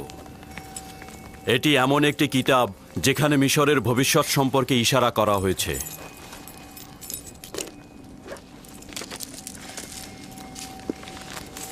অবগত নই যে কে এই কিতাব লিখেছে, তবে অসংখ্য চিন্তার খোরাক রয়েছে এই কিতাবে।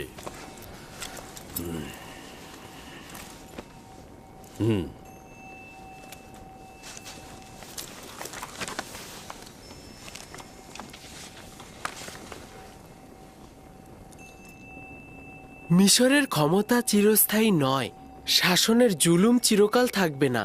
মিশরের মূল কাঠামোর আমল পরিবর্তন হবে এবং ধনী গরিবের জায়গাও পরিবর্তন হবে।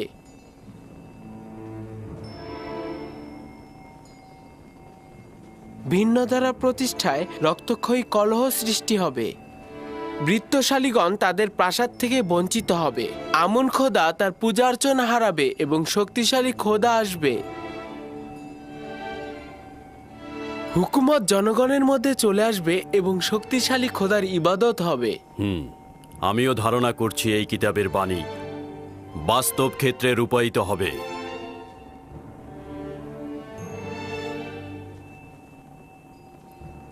পড়ে যাও।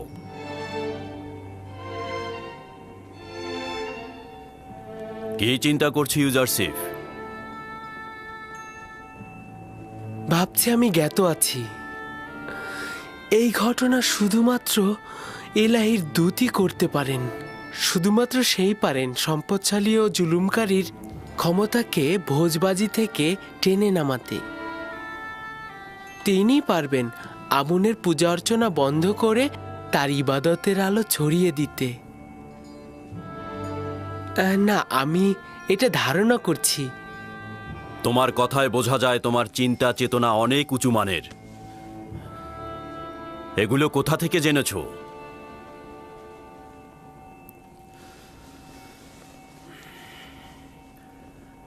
আমি ধারণা করে নিচ্ছি তুমি আমুন খোদার অনুসারী নও, কিন্তু তার দুশমন হবার দরকার নেই।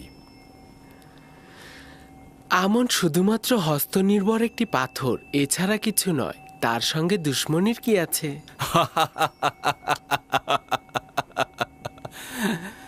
তুমি তো দেখছি আমুনকে খোদা হিসাবে মানুই না, আবার দুশ্মনের উপযুক্ত মনে করো না। যদি মহামান্য পুরোহিত অজ্ঞামোহর তোমার কথা শোনে, তাহলে নিজেই নিজের শ্বাসনালী চেপে ধরবে।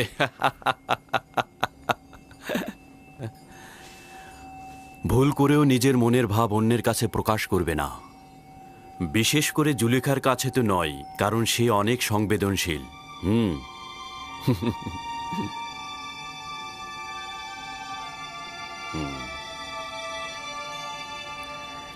আলী জনাব, আমি জানতে পারি কি জাহাপানা কিসের অর্চনা করেন? পূর্বে সেও আমনের পূজারী ছিলেন, কিন্তু এখন বিষয়টি গোপন রেখেছেন। তুমি আমারটাও শুনে রাখো। আমুন মন্দিরের এই পুরোহিতদের দ্বারা আমি ত্যক্ত বিরক্ত।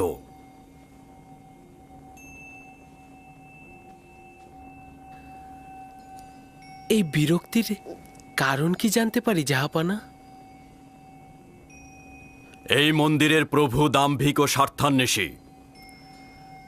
তারা মিশরের স্বার্থের চাইতে নিজেদের স্বার্থ নিয়ে বেশি চিন্তা করে।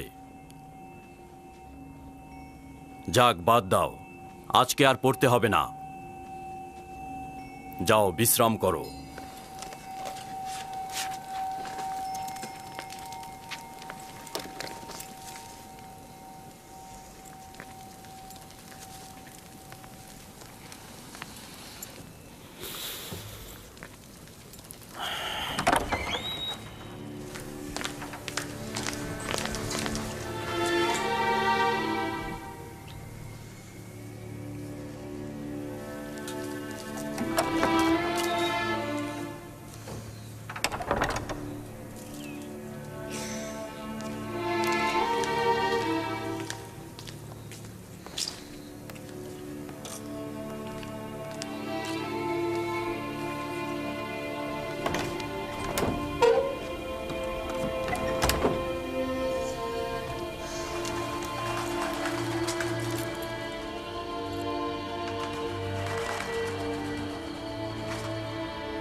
খোদাবান, সকল বন্ধুদের জন্য শুভকামনা করছি। খোদাবান, পুতিফার, বানু জুলেখা, হানিফার, মেনিসাবু সহ সকলকে হেদায়েত করো। খোদাবান, আমার মা জননীর রুহের মাগফিরাত কামনা করছি। খোদাবান, আমার মা জননীর রুহের মাগফিরাত কামনা করছি।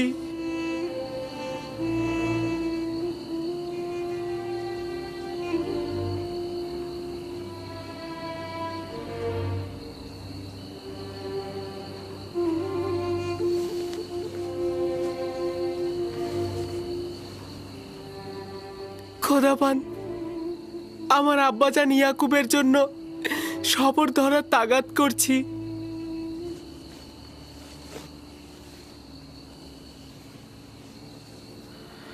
এই পিরানটি পরিধান করো আমার আব্বাজান। কিন্তু এই জামা তো আমার অনেক বড় হবে। তুমি এটা পরিধান করো, দেখবে সঠিক মাপই রয়েছে। এটা পরার যার যোগ্যতা রয়েছে সে যদি এটা পরে, তাহলে পিরানটি তার মাপেরই হয়ে যাবে। জানি বিচ্ছেদের দরদ খুবই কষ্টের, তাকে আমাকে ভুলতে সহযোগিতা করো।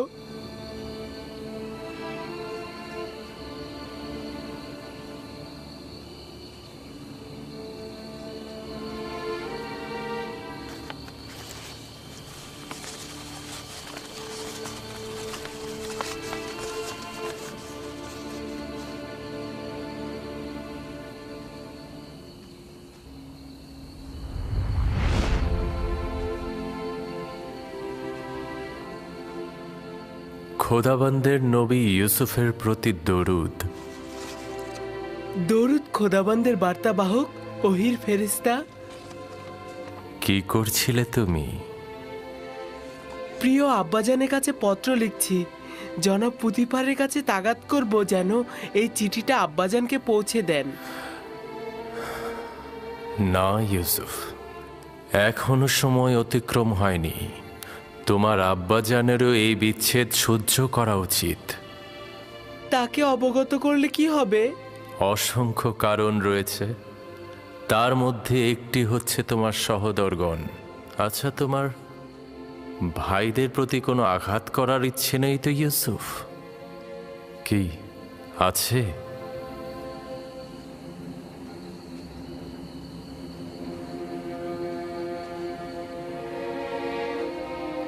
না না না, যদি আব্বাজান জানতে পারে তাহলে তাদের অভিশাপ দেবে। আব্বাজানের অভিশাপে ভাইজানেরা ধ্বংস হয়ে যাবে। না না না, আমি আমার ভাইদের কষ্ট সহ্য করতে পারবো না।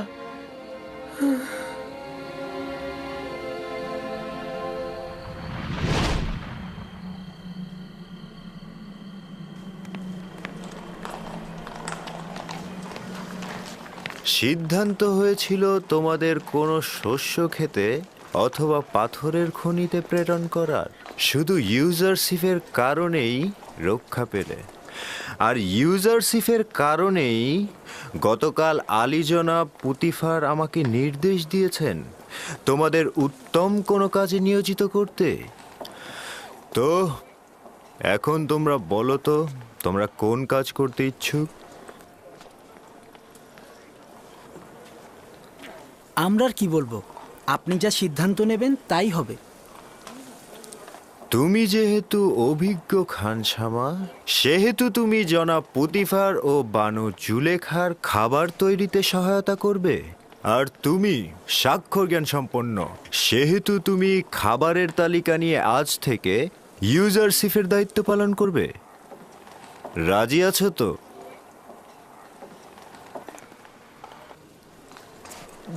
জনাব তত্ত্বাবধায়কের নিকট অনেক অনেক ধন্যবাদ ও শুক্রিয়া আদায় করছি। আমাকে নয়, ইউজারশিপকে শুক্রিয়া বলো।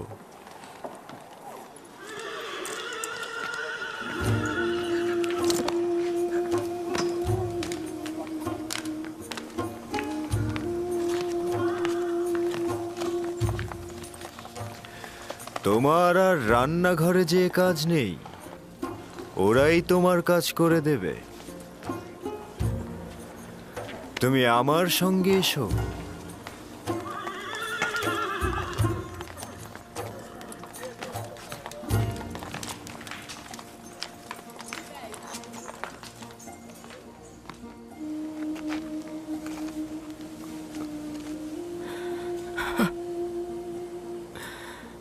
রাহেল,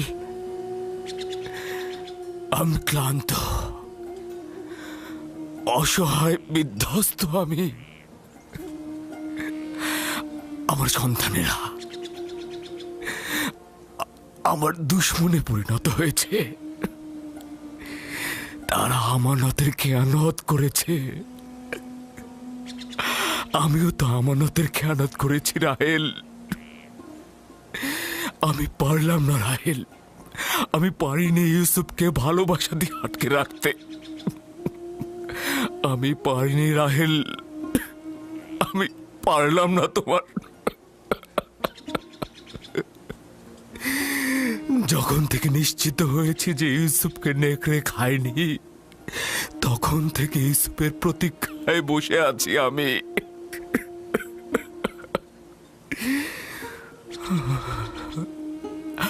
এমন তো না হয় যে ইউসুফকে হত্যা করা হয়েছে। তুমি ভালো বুঝতে পারবে রাহেল, তুমি তো পরকালের দুনিয়া থেকে সবকিছু পর্যবেক্ষণ করতে পারছো। শান্ত হও, মৃত্যু তোমার ইউসুফকে স্পর্শ করেনি। সালাম ভাইজান। তোমার উপর দরুদ ইয়াকুব নবী। তোমার ইউসুফ জীবিত, তার মৃত্যুর খবর মিথ্যে। সত্যি বলছেন ভাইজান? কোনো মৃত্যুই আমার অজানা নয়। ইউসুফকে তুমি পরপারে তালাশ করো না, ভালো হবে অন্য কোথাও তালাশ করে দেখো। তাই বেনিয়ামিন তোমার ভাই চিন্তা আছে, আমার ইউসুফ জীবিত আছে। আপনি আমাকে বলুন আমার ইউসুফ এখন কোথায় আছে। আমি শুধুমাত্র মৃত দুনিয়ার খবর রাখি।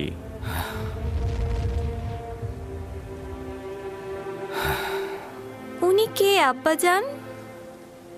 আজরাইল, উনি হচ্ছেন মৃতদের ফেরেশতা। আমি ভেবেছিলাম আজরাইল দেখতে অনেক ভয়ঙ্কর। সবার ক্ষেত্রে নয় আমার পুত্র। শুনেছ রাহেল, আমাদের ইউসুফ জীবিত আছে, ও মৃত্যুবরণ করেনি। আমি ওকে খুঁজে বের করব। আজকে যাই, সূর্য ডোবার আগে ফিরতে হবে।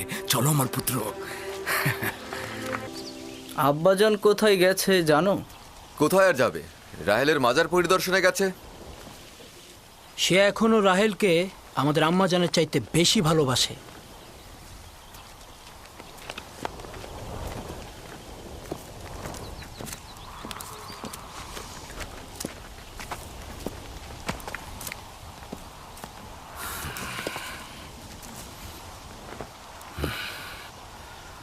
এখনই কি তোমরা বলবে না আমার ইউসুফের সাথে কি হয়েছে? সেটা তো আগেই বলেছে আব্বাজান, বারবার কি একই কথা বলবো? তোমরা কি চাও না অভিশাপ থেকে মুক্তি পেতে? আমার ইউসুফকে নেকড়ে খায়নি, মৃত্যু তাকে চুরি করেনি। তোমরা যদি হাকিকত না বলে তওবা না পড়ো, আমি তোমাদেরকে ক্ষমা করব না।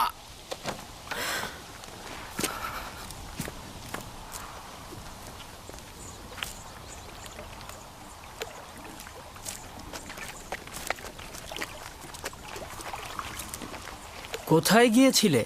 আমার আম্মাজানের মাজারে। আব্বা ওইখানে বুঝতে পেরেছে যে ইউসুফ মারা যায়নি।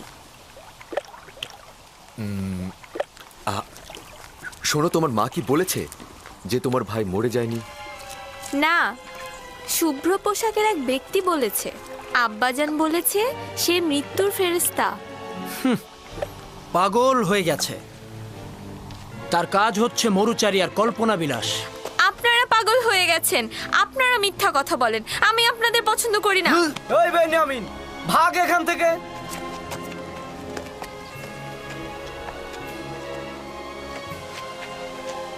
ইউসুফের পরে বেনিয়ামিন হয়েছে আব্বাজানের সঙ্গী। ইয়াহুদা, এখন আমরা কি করব? তুমি তো বলেছিলে সব ঠিক হয়ে যাবে, কিন্তু এখন তো সব ভুল প্রমাণিত হলো। ইউসুফের চলে যাওয়া এতদিন হয়ে গেল, কিন্তু আব্বাজান বিন্দু মাত্র দৃষ্টি দিল না আমাদের দিকে। এখন সে বেনিয়ামিনকে তার জায়গায় তুলে এনেছে। আমরা তো ধারণা করেছিলাম আব্বাজান আমাদের দিকে নজর দেবে। এগুলো কথা ইউসুফকে আব্বাজানের কাছ থেকে নেওয়ার আগেই ভাবা উচিত ছিল। ভুল করেছো। এখন তুমি কি করতে চাও বলো? এখন তো দেরি হয়ে গেছে। ইউসুফকে তো চাইলেই ফিরিয়ে আনতে পারবো না। এখন আর কিছু বলে লাভ হবে না, বরং আব্বাজান ও ক্যানানের অধিবাসী সবাই মিলে আমাদের দোষী করবে। আমাদের নসিবে কি আছে কে জানে। যদি একবার প্রমাণিত হয় তাহলে আমরা কোথায় যাব?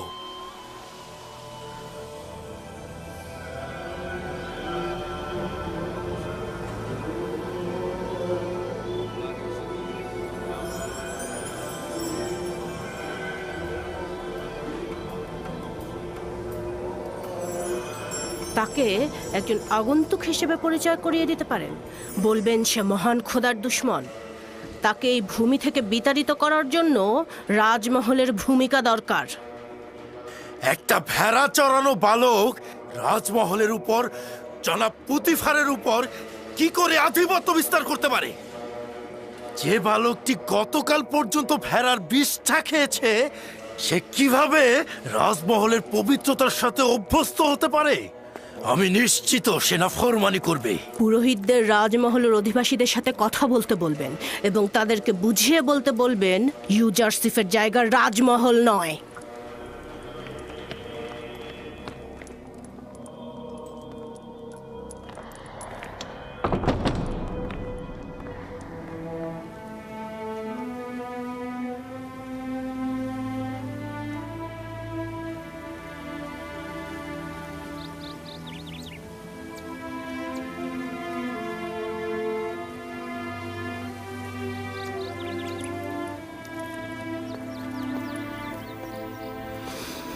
প্রিয় বানু, গতকাল রাতে আমি ইউজারশিপকে অন্য এক খোদার সাথে কথা বলতে দেখলাম। কোনো মূর্তি ছিল না, আসমানের দিকে তাকিয়ে কথা বলছিল। খুবই ভালো, তাহলে আজকে প্রমাণ দাও, আমি প্রমাণ দেখতে চাই। অবশ্যই আমার বানু। আজব ব্যাপার হচ্ছে, সে পাগলের মতো নিজের সাথেই কথা বলে। এটাকে আপনি কি বলবেন? এখানকার সবাই তাকে তীক্ষ্ণ বুদ্ধিসম্পন্ন বলে মনে করে, আর তুমি বলছো পাগল। এই, তুমি এখানে কি করছো? আমি আগাছাগুলো পরিষ্কার করছি। এগুলো ফুল গাছগুলোকে শুকিয়ে ফেলে, আর এগুলো যদি পরিষ্কার না করি তবে বাগান হয়েছে, এবার কাজে মন দাও।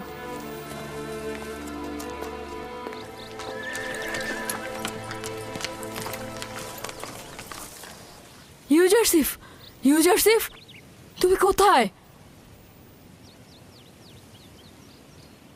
কি হয়েছে? আজ রাতে তোমার উপর নজর রাখা হবে। কে রাখবে? কারিমামা ও বানু জুলেখা। কারিমামা বলছিল তিনি দেখেছেন তুমি অন্য এক খোদার ইবাদত করছো, আর পুরোহিতরাও চাচ্ছে যেন তোমার উপর রাজমহলের সকলে খেপে যায়। সাবধানে থেকো, আমি যাই। ওইগুলো কি ছিঁড়েছো? তোমার জন্যই ছিঁড়তে হয়েছে। আমার? আমি তো তৃণভোজী নই, তাহলে তৃণ দিয়ে কি করব? তা না, আমি তোমার জন্যই বাধ্য হয়েছি ছিঁড়তে। ঘুরে ফিরে তো সেটাই হলো। আরে বললাম তো, কথা শোনার জন্যই তো ছিঁড়তে হয়েছে।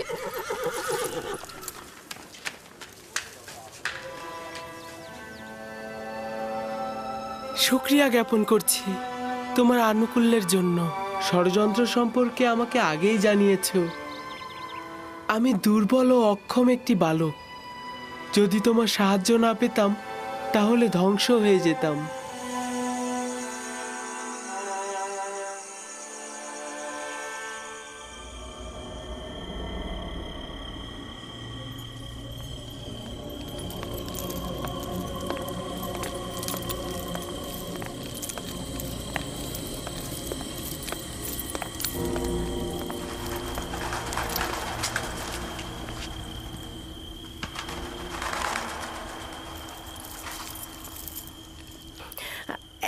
এখন ঘুমাচ্ছে, কিন্তু আমার মনে হয় সে মাঝরাতে উঠে নিজের খোদার প্রার্থনা করবে।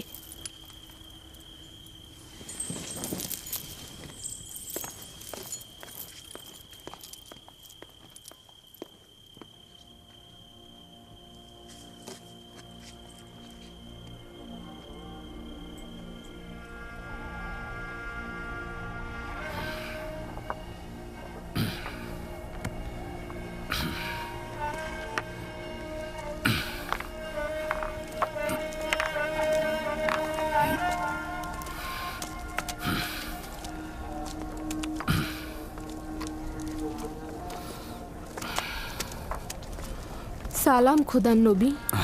দরুদ তোমার উপর। আপনার সিদ্ধান্ত কি এটাই, আপনি এখানে থাকবেন?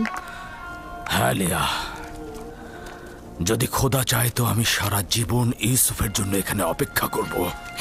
এভাবে আর কতদিন, আর কত অপেক্ষা করবেন? অপেক্ষা অব্যাহত থাকবে যতদিন না পর্যন্ত ইউসুফকে ফিরে পাই আমি।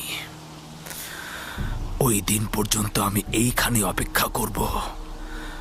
ইউসুফকে নিয়ে অতীতের স্মৃতি রোমন্থন করব, আর ভবিষ্যতের স্বপ্ন বুনে যাব। খাবারের সময় হয়ে গেছে, এবার তো খেয়ে নিন। হ্যাঁ, আসছি। বেনিয়ামিন, এসো পুত্র আমার।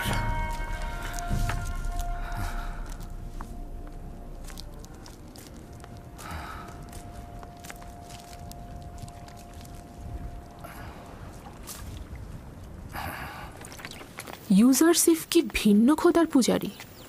আপনি কিছু জানেন? না, আমি এ ব্যাপারে খুব একটা জানি না। অনেকেই মনে করে সে আসমানের খোদাকে পূজা করে, মিশরের খোদাকে দুশমন মনে করে। একজন বালক এসব ব্যাপারে কি এমন জানতে পারে? তাকে যেভাবে শেখানো হবে সে ঠিক সেইভাবেই চিন্তা করবে। আর এখন তো আমি আর তুমি আছি, আমরাই ঠিক করব যে সে কার ইবাদত করবে আর কার ইবাদত করবে না। যদি চাও তার সঙ্গে আমুন খোদা নিয়ে কথা বলো। আর মন্দিরে যাবার সময় তাকে সঙ্গে করে নিয়ে যাও। আর এতে করে ও মিশরের আইন ও আমুন সম্পর্কে জানতে পারবে।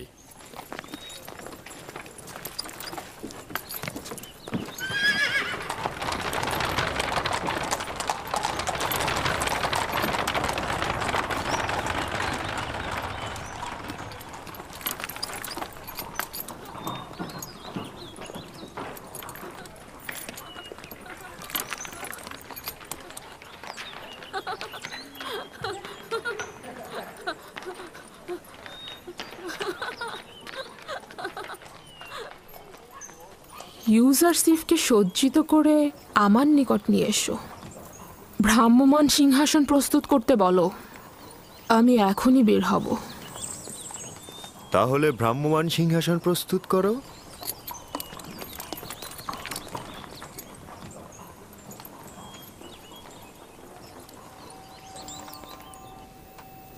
সব সময় এমন সাজসজ্জা করে পরিপাটি হয়ে থাকবে। আজকে তোমাকে অনেক বেশি সুদর্শন লাগছে। মনে হচ্ছে তুমি তোমার বয়সের তুলনায় অধিক বড় হয়ে গেছো। আপনি কি মনে করেন জনাব হানিফার? বিশ্বাস করতে কষ্ট হয় যে ওর বয়স 11 বছর। আজকে তোমাকে আমি ত্যাবর ও আমুনের মন্দিরের সঙ্গে পরিচয় করিয়ে দেব। কি যাবে তো? অবশ্যই যাব। আমি তো আমুন মন্দিরের আইন কানুন জানতে খুবই আগ্রহী। তাহলে এসো আমার সঙ্গে।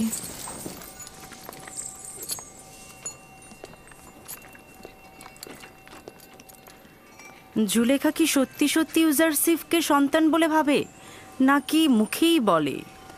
নিজের কাজ করো।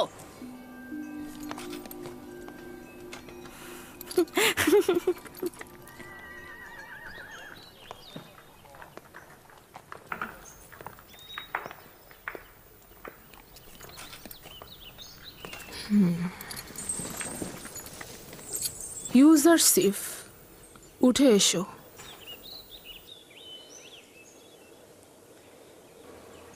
আমাকে ক্ষমা করুন, আমি এটাতে করে শাওয়ার হতে পারবো না। কেন? ভ্রাম্যমান সিংহাসন কি পছন্দ করো না? আমি কারো কাঁধে শাওয়ার হওয়া পছন্দ করি না।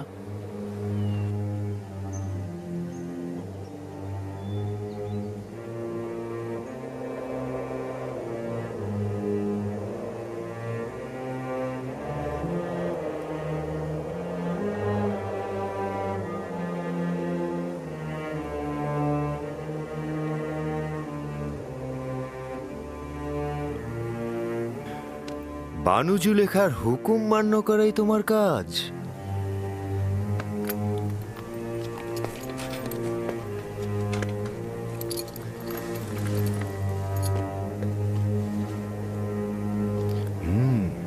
রওনা হও।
ওই যে পশ্চিম দিকটা দেখছো, ওটাকে বলা হয় মৃতদের দুনিয়া। মিশরের মৃত ব্যক্তিদের মমি করে নীলনদের পশ্চিমে সমাধি করা হয়। ওটা এক আজব দুনিয়া। আমরা মৃত ব্যক্তিদের সাথে পোশাক, স্মারক ও হরেক রকম খাবার দিয়ে সমাধি করি, যেন মৃত্যুর পরের জীবনটিকেও তারা উপভোগ করতে পারে। বিশেষ ব্যক্তিদের বেলায় অনেক সময় খেদমতদারকেও সঙ্গে দেয়া হয়ে থাকে। তার মানে দেহটা পচে যাওয়ার পরে এগুলো সবকিছু তারা করতে পারে? জানতাম যে তুমি এই প্রশ্নটা করবে, সাধারণ দাফনের ক্ষেত্রে দেহ পচে যায়, মমি করে রাখলে দেহ অক্ষত থাকে, এবং মিশরের মানুষ এটা বিশ্বাস করে যে মমি করা দেহে আত্মা পুনরায় প্রবেশ করে এবং সে আবার জীবিত হয়ে ওঠে। এই সময় সে সঙ্গে করে যা নিয়ে যায় মৃতদের দুনিয়ায় সে তা ব্যবহার করতে পারে। কবর ভেদ করে মৃত ব্যক্তিদের বের করে আনা যায় না। বাহিরের জিন্দেগির থেকে ভেতরের জিন্দেগিটাই অনেক ভালো। আমি তা জানি না, আমার তা জানা নেই।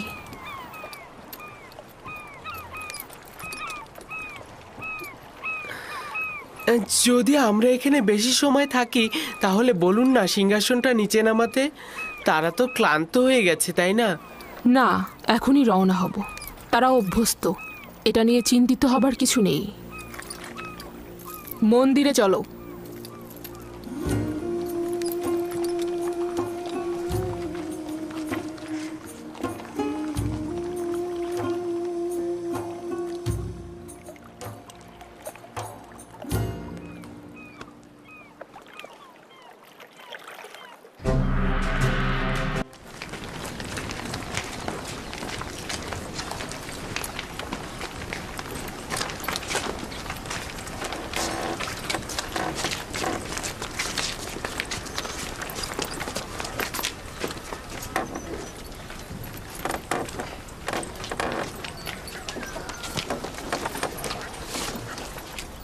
এটি আমুনের এবাদতখানা।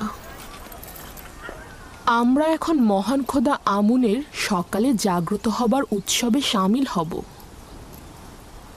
তার মানে আমুন মিশরের মহান খোদা গতরাতে ঘুমিয়েছিলেন? হ্যাঁ, আমুন এবং অন্যান্য খোদাগণ রাতগুলোতে বিশ্রাম করে থাকেন।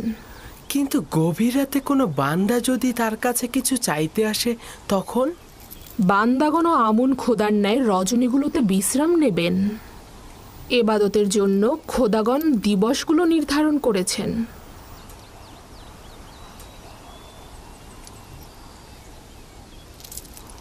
ভেতরে চলো।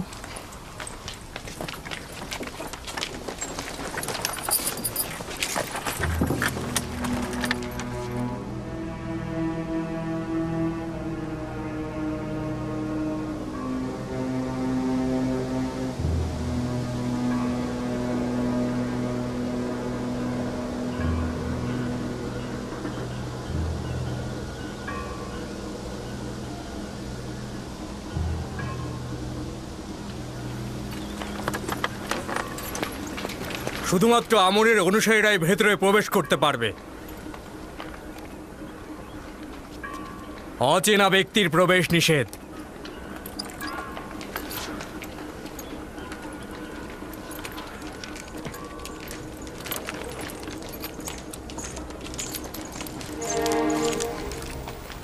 সকল খাদেমগণ পূর্বেই নিজেদেরকে নীল নদে পবিত্র করে নিয়েছেন। তারা একেবারে এবাদতখানার অভ্যন্তরে প্রবেশ করতে পারেন। খাদেমগণ ব্যতীত কারোই হক নেই এবাদতখানার একেবারে অভ্যন্তরে প্রবেশ করা।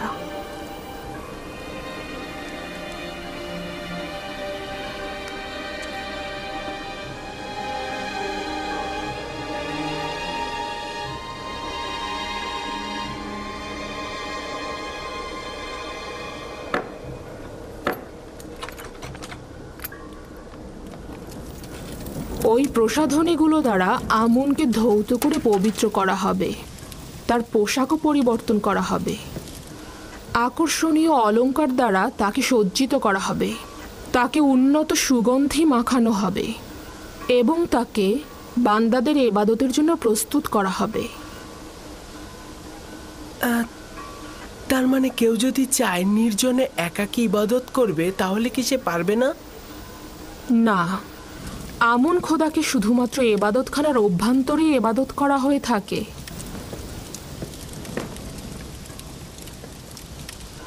কিন্তু আমি তো শুনেছি খোদাপান সর্বত্র রয়েছে।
হে সমুন্নত আত্মার অধিকারী আমাদের আমুন খোদাবন্ধ, আপনি তো এতদিন আসমানে উড়ন্ত অবস্থায় ছিলেন। এখন বস্তুবাদী দুনিয়ায় উত্তম হবে নিজেকে জমিনের বুকে নিয়ে আসুন, যেন আপনি আপনার বান্দাদের এবং ইবাদতকারীদের ওপর বিস্তার ঘটাতে পারেন। হে মহান আমুন, আপনি আবির্ভূত হন, আবির্ভূত হন। হে শক্তিশালী মহান আমুন খোদা, পরম প্রশান্তির বিশ্রাম ভেঙে আবির্ভূত হন।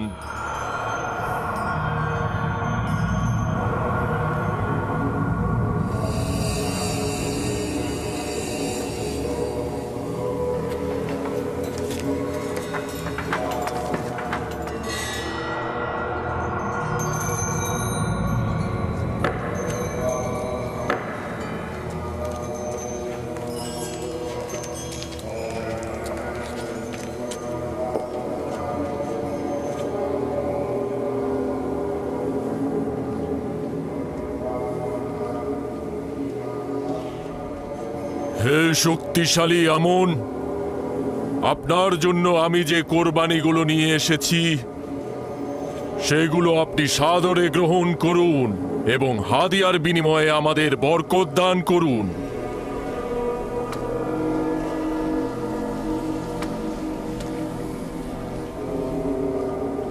এখন এগুলো পুরোহিত ও জনগণের মাঝে বন্টন করে দাও। যাও।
হে মহান আমুন, আপনি আমাদের প্রভু।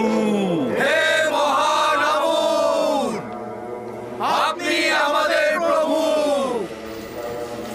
দেখেছো আমুনকে কত সাজানো হয়েছে, তাকে কত সুদর্শন লাগছে। ইবাদতকারীগণ তার সোনার অলংকার চুরি করে না? না, খাদেমগণের হেফাজতে থাকে। কারো এত সাহসী নেই যে চুরি করবে। হেফাজতেই থাকা উচিত, না হলে সম্ভাবনা আছে চুরি হবার। আমি ভেবেছিলাম আমুন আপনাদের হেফাজত করবে, কিন্তু খাদেম ও বান্দাগণ উল্টো তারই হেফাজত করছে দেখছি। তাতে কি অসুবিধা? আমুন সর্বোত্তম ও সর্বোৎকৃষ্ট বস্তু যা আমাদের কাছে রয়েছে, তাকে তো হেফাজত করতেই হবে। আপনার বান্দাদের প্রতি নিয়ামত বর্ষণ করুন।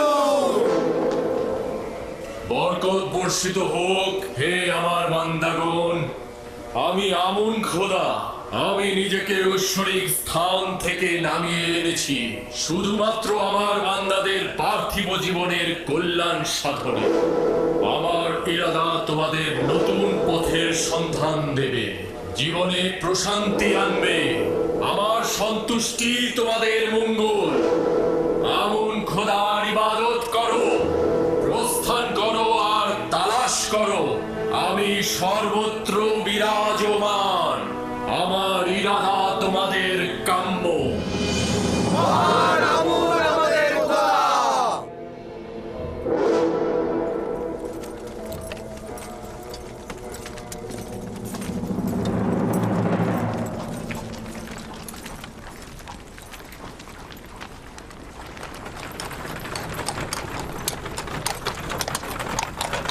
আমাকে ক্ষমা করবেন, ওখানে কি আমুন কথা বলছিল?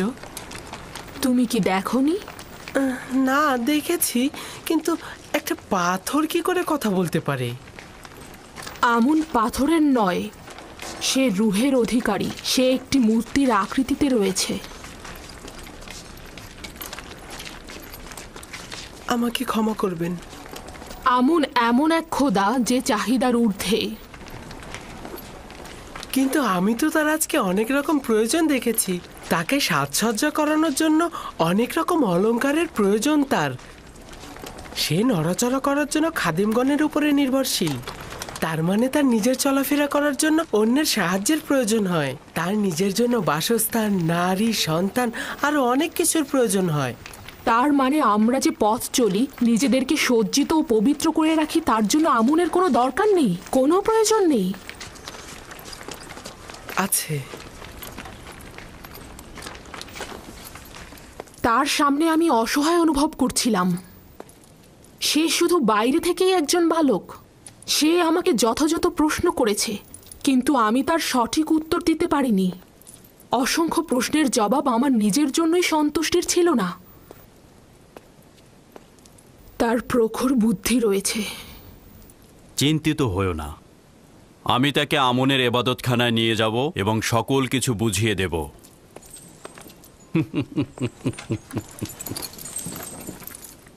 আমি নিঃসন্দেহে বলছি, ও আমাকে আমুন সম্পর্কে সন্দেহের বেড়াজালে আটকে ফেলেছে। তাহলে বলছো যে শিকারী তার নিজের ফাঁদে নিজেই আটকা পড়েছে? খাবার আসতে কত দূর? এমন খিদে পেয়েছে মনে হচ্ছে যেন একটা গোটা ভেড়া আমি একাই সাবার করে ফেলবো।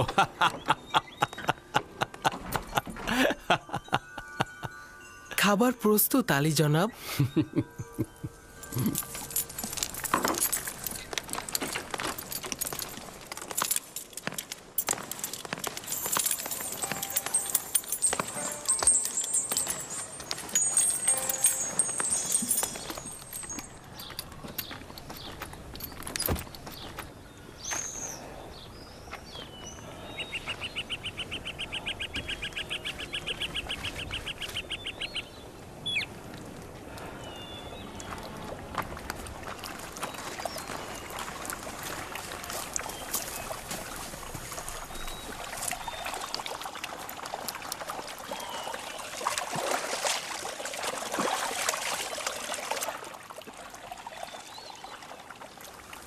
আব্বাজান কুঁড়ে ঘরটি তৈরি করে ফেলেছেন।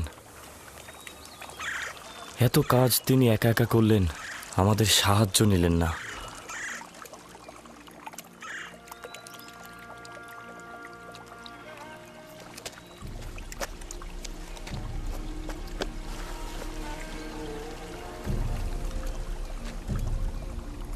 এটি আমার দুঃখ বেদনার কুঁড়ে ঘর। এটি সেই কুঁড়ে ঘর যেখানে আমি আমার বাকি জীবনটা কাটাবো আর আমার ইউসুফের জন্য দুঃখ বিলাপ করব। আর এই পথের অগ্রভাগে তার ফিরে আসার অপেক্ষায় থাকবো আমি।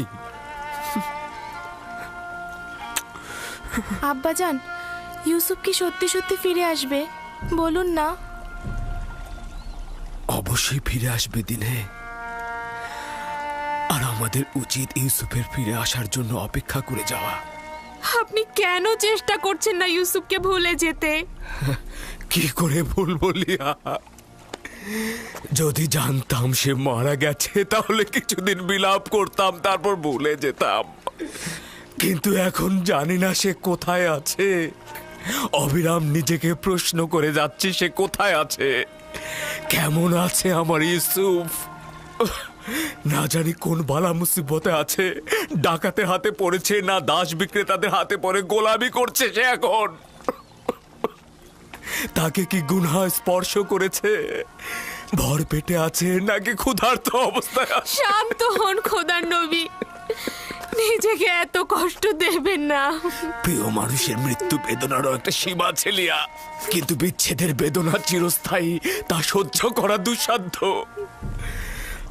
আমি সবুর করাকে পেশা হিসাবে নিলাম, তবে আমি অবশ্যই মিলনের আশায় রইব, অবশ্যই রইব।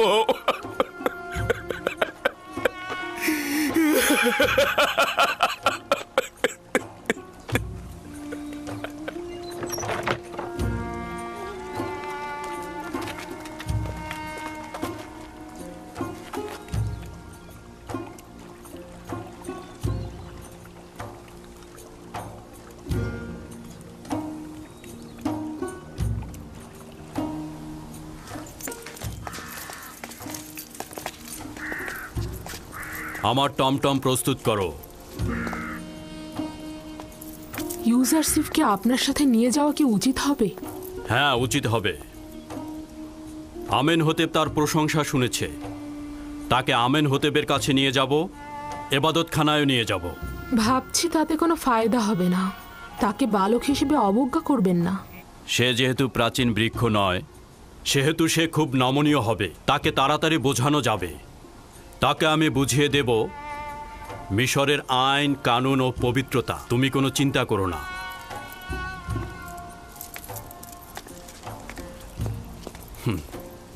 আমাদের ইউজারশিপ কি প্রস্তুত? জি আলী জনাব, আমি আপনার সাথে যাবার জন্য প্রস্তুত।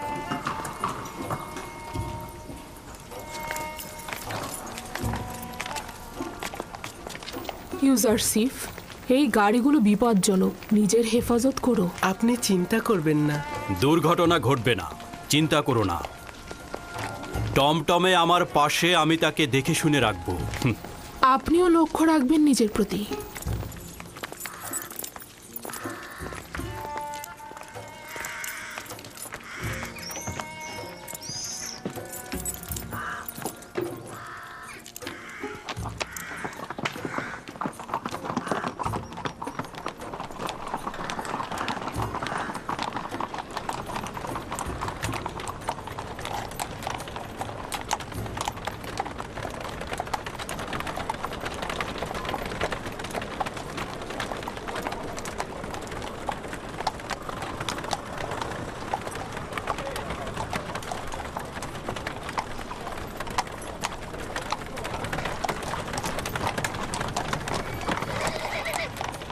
আমনের নিজের সৈন্যদল মুষ্টিমেয়, কিন্তু তারা গোলযোগ সৃষ্টিতেই ব্যস্ত।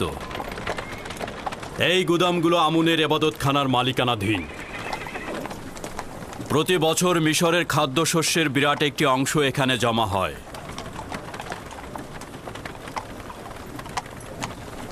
খাদেমগণ এই ভাণ্ডারের মালিক নয়।